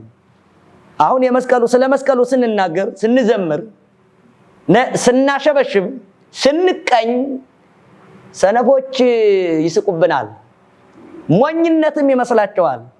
ለኛ ግን የእግዚአብሔር ኃይል ነው። ለምን? ምክንያቱም ኃይላችን ጽናችን በመስቀል ተገልጧል። በመስቀል ስጋውያንንም መንፈሳውያንንም ጠላቶቻችን እንዋጋለን፣ አጋንንትን እንዋጋለን። ብከነ ወግኦሙ ለኩሎሙ ጸርነ እንለዋለን። ጠላቶቻችን ባንተ በኩል እንወጋቸዋለን። ወበስምከ ነሐስሮሙ ለእለ ቆሙ ላዕሌነ በፊታችን ቆመው የሚገዳደሩትን በስምህ እንጥላቸዋለን ይላል ሊቁ። ስለዚህ መስቀል ምልክታችን ነው። ወሀብኮሙ ትምህርተ ለእለ ይፈርሁከ ለሚፈሩ ምልክትን ሰጣቸው ይላል። አርማችን የኛ የክርስቲያኖች መስቀል ነው። ታላቁ አርማችን የቤተ ክርስቲያን ታላቁ አርማ ይሄ መስቀል ነው። ስለዚህ መስቀል እያንዳንዱ ህይወታችን ነው። መስቀል ንጋታችንም ነው፣ ሌሊታችንም ነው፣ ምሽታችንም ነው፣ ጧታችንም ማታችንም የመብል ጊዜያችንም ነው፣ የሥራ ጊዜያችንም መሰረት ነው። የእያንዳንዱ ክዋኔያችን ምንድነው ካላችሁ መስቀል ነው። ይሄም መስቀል ነው እንግዲህ ነገ የምናከብረው። እንግዲህ መስቀሉ 300 ዓመት በላይ ተቀብሮ የኖረ ነው የክርስቶስ መስቀል። አይሁድ ናቸው የቀበሩት። የሚገርመው የቀበሩት ደግሞ መስቀሉ ምን አድርጓቸው እንደሆነ ታውቃላችሁ? ለምን ዕውር አበራ ነው እኮ። ለምን ጎባጣ ቀና ነው። ይሄን ለምን አደረገ ነው። በዋናነት መስቀሉን ለምን ቀበሩ ካላችሁ ክርስቶስን እያስታወሳቸው ነው የቀበሩት። ክርስቶስን ላለማስታወስ መስቀሉን ቀበሩት። በነገራችን ላይ ትልቁ ጠባቸው መስቀሉ ላይ አይደለም።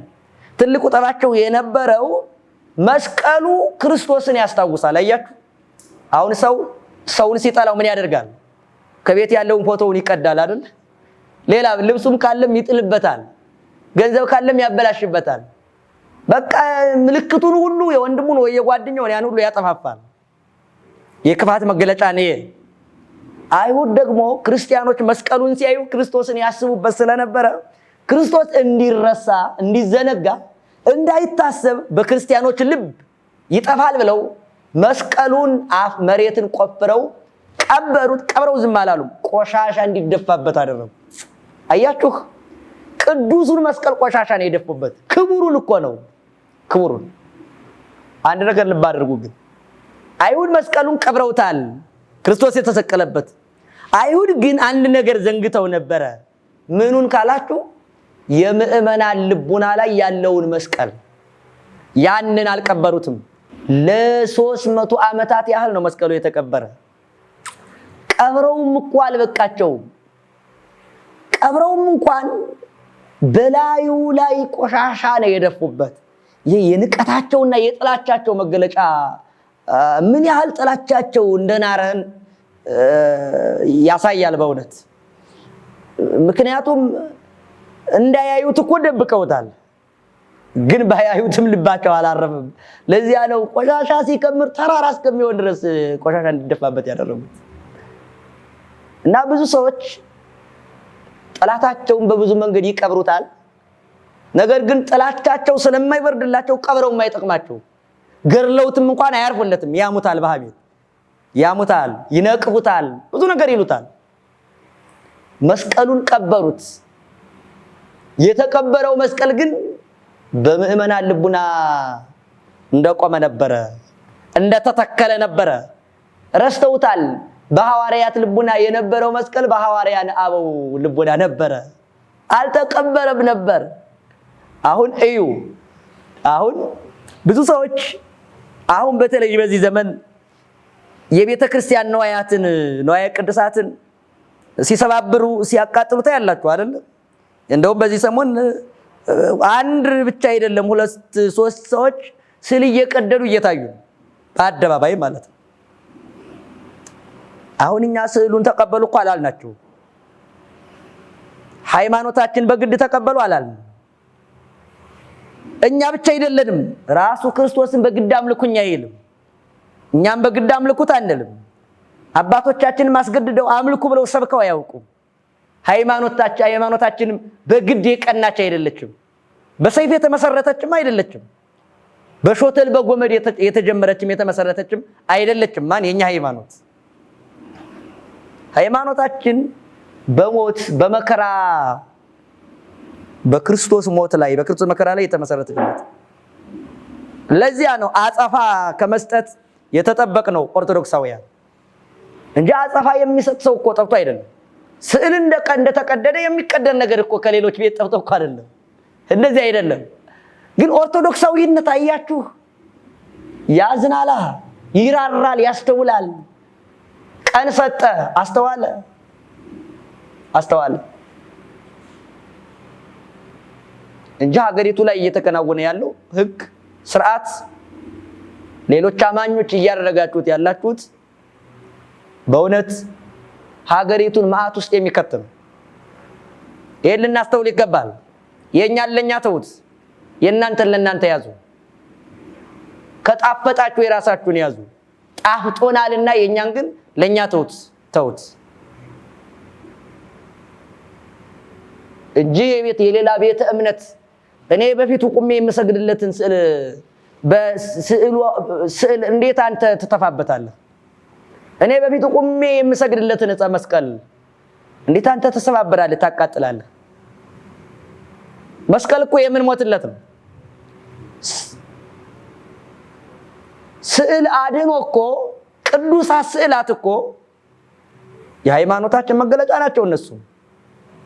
ስለዚህ ኦርቶዶክሳውያን እንዲህ አይነት ሰዎችን በአንድ ጊዜ ምከሯቸው፣ በሁለት ጊዜ ምከሯቸው። በሶስተኛው ጊዜ ግን ወንጌልም እንደነገረን ለጉባኤው ተናገሩ። ጉባኤው ግን ዝም አይልም። አንድ ነገር ያደርጋል። ስለዚህ ይሄንን አገረ መንግስትም ሌሎች ቤተ እምነቶችም ሊቃወሙ ይገባል። ከዚያም ቤት እሳት አለ ብለዋል አለቃ ገብረሃና። ይሄንን ልንገራችሁ እንደውም በመጨረሻ አለቃ ባለቤታቸው የሰው ልጅ ከነርሱ ቤት መጥቶ የመጣው ልጅ ረብሿቸው ነበርና አንስቼ ከምጣድ ተጥሎበት ከነበረው ረመጥ ወረውራለሁ አሉ ባለቤታቸው ማዘንጃ። እንግዲህ ታሪካቸው ላይ እንዲህ ያለ አይቻለሁ። እና እንደዚህ ሲሉ ባለቤታቸው ሊቁ ምን እንዳሉ ታውቃላችሁ? ተይ ማዘንጃ እንዲህና አታድርጊ፣ ከኛ ቤት ያለው እሳት ከነሱም ቤት አለ፣ ከዚያ ቤትም አለ እሳት እኮ ወዳጄ። ከናንተ ቤት የተጫረው እሳት ከኛ ቤት መጫር ይችላል። ኢንፈርም ወተነሲአነ ህይወተ፣ ደግሞኛ ህይወትን ይዘን ሞትን አንፈራም። ኦርቶዶክሳዊ ሞትን አይፈራም። ኦርቶዶክሳዊ ይወዳል፣ ኦርቶዶክሳዊ ያፈቅራል፣ ኦርቶዶክሳዊ ይራራል፣ ኦርቶዶክሳዊ እንግዳ ይቀበላል፣ ኦርቶዶክሳዊ አብረን እንብላ ይላል፣ ኦርቶዶክሳዊ አብረን እንኑር ይላል። ታውቁታላችሁ። ነገር ግን ኦርቶዶክሳዊ በሃይማኖቱ ከመጣችሁበት ቅድም ተናግሬያለሁ፣ አንገቱን ላይ መስቀል የሚነቀሰው አንገቴን እሰጥልሃለሁ ለማለት ነው። በአንገቱ ላይ ይሄንን ማተብ የሚያደርገው ይሄ ማተብ ገመዱ ምን ነው? ፈትሉ ክርስቶስ የተጎተተበት ነው አይደል? በፈትሉ ላይ የምናስረው መስቀል ደግሞ ክርስቶስ የተሰቀለበት መስቀል ነው። እንደተጎተተልኝ እጎተትለታለሁ፣ እንደተሰቀለልኝ እሰቀልለታለሁ ለማለት እኮ ነው። አየው፣ ሶስት አይነት አድርጎ ካሰረው ነጭ፣ ቀይ፣ ጥቁር ከሆነ ነጩ የመንፈስ ቅዱስ በርግብ አምሳል ስለወረደ፣ ቀዩ የእግዚአብሔር ወልድ ሆይ ጻዳ በመለኮቱ ወቀይ በትስብእቱ ይለዋልና በስለ ሰውነቱ ቀይ ይለዋልና፣ ቀዩ ፈትሉ የሰውነቱ የክርስቶስ ምሳሌ፣ ጥቁሩ የእግዚአብሔር አብ በደመና ወርዷልና፣ ሶስቱ አንድ ሆኖ መፈተሉ ፈትል ስሉስ ይትበተክ ይለዋል። ሶስቱ የሶስትነት አንድ ሆኖ መፈተሉ የአንድነት ምሳሌ ነው። መስቀሉ በዚህ ላይ መደረጉ በክርስቶስ መከራ መስቀል ማዳን የሥላሴ እንደሆነ ለመግለጥ ነው። ማዳን የሥላሴ ነው። የተሰቀለው ክርስቶስ ነው። ያዳኑ ግን ሶስቱ ናቸው። ይሄን መረዳት ግድ ይላል። እግዚአብሔር ወልድ ብቻውን አዳነን አንልም። የሞተልን ክርስቶስ ነው። በክርስቶስ ሞት ያዳኑ ግን እነማን? ሥላሴ ናቸው። የተቸነከረ ክርስቶስ ነው፣ አንዱ አካል ነው። ነገር ግን በክርስቶስ መቸንከር ያዳኑ ሥላሴ ናቸው። ለዚያ ነው በአንገታችን የምናስረው። ለዚያ ነው ስለዚህ ልናስተውል ይገባል። ይሄንን ልብ ልንል ልናስተውል ይገባል ለማለት ነው። እንግዲህ አምላካችን ስሙ የተመሰገነ ይሁን። ሁሉንም ሰው እንኳን አደረሳችሁ ብያለሁ በድጋሜ። ይቆየን። ስብሐት ለእግዚአብሔር ወለወላዲቱ ድንግል ወለመስቀሉ ክቡር። ይቆየን።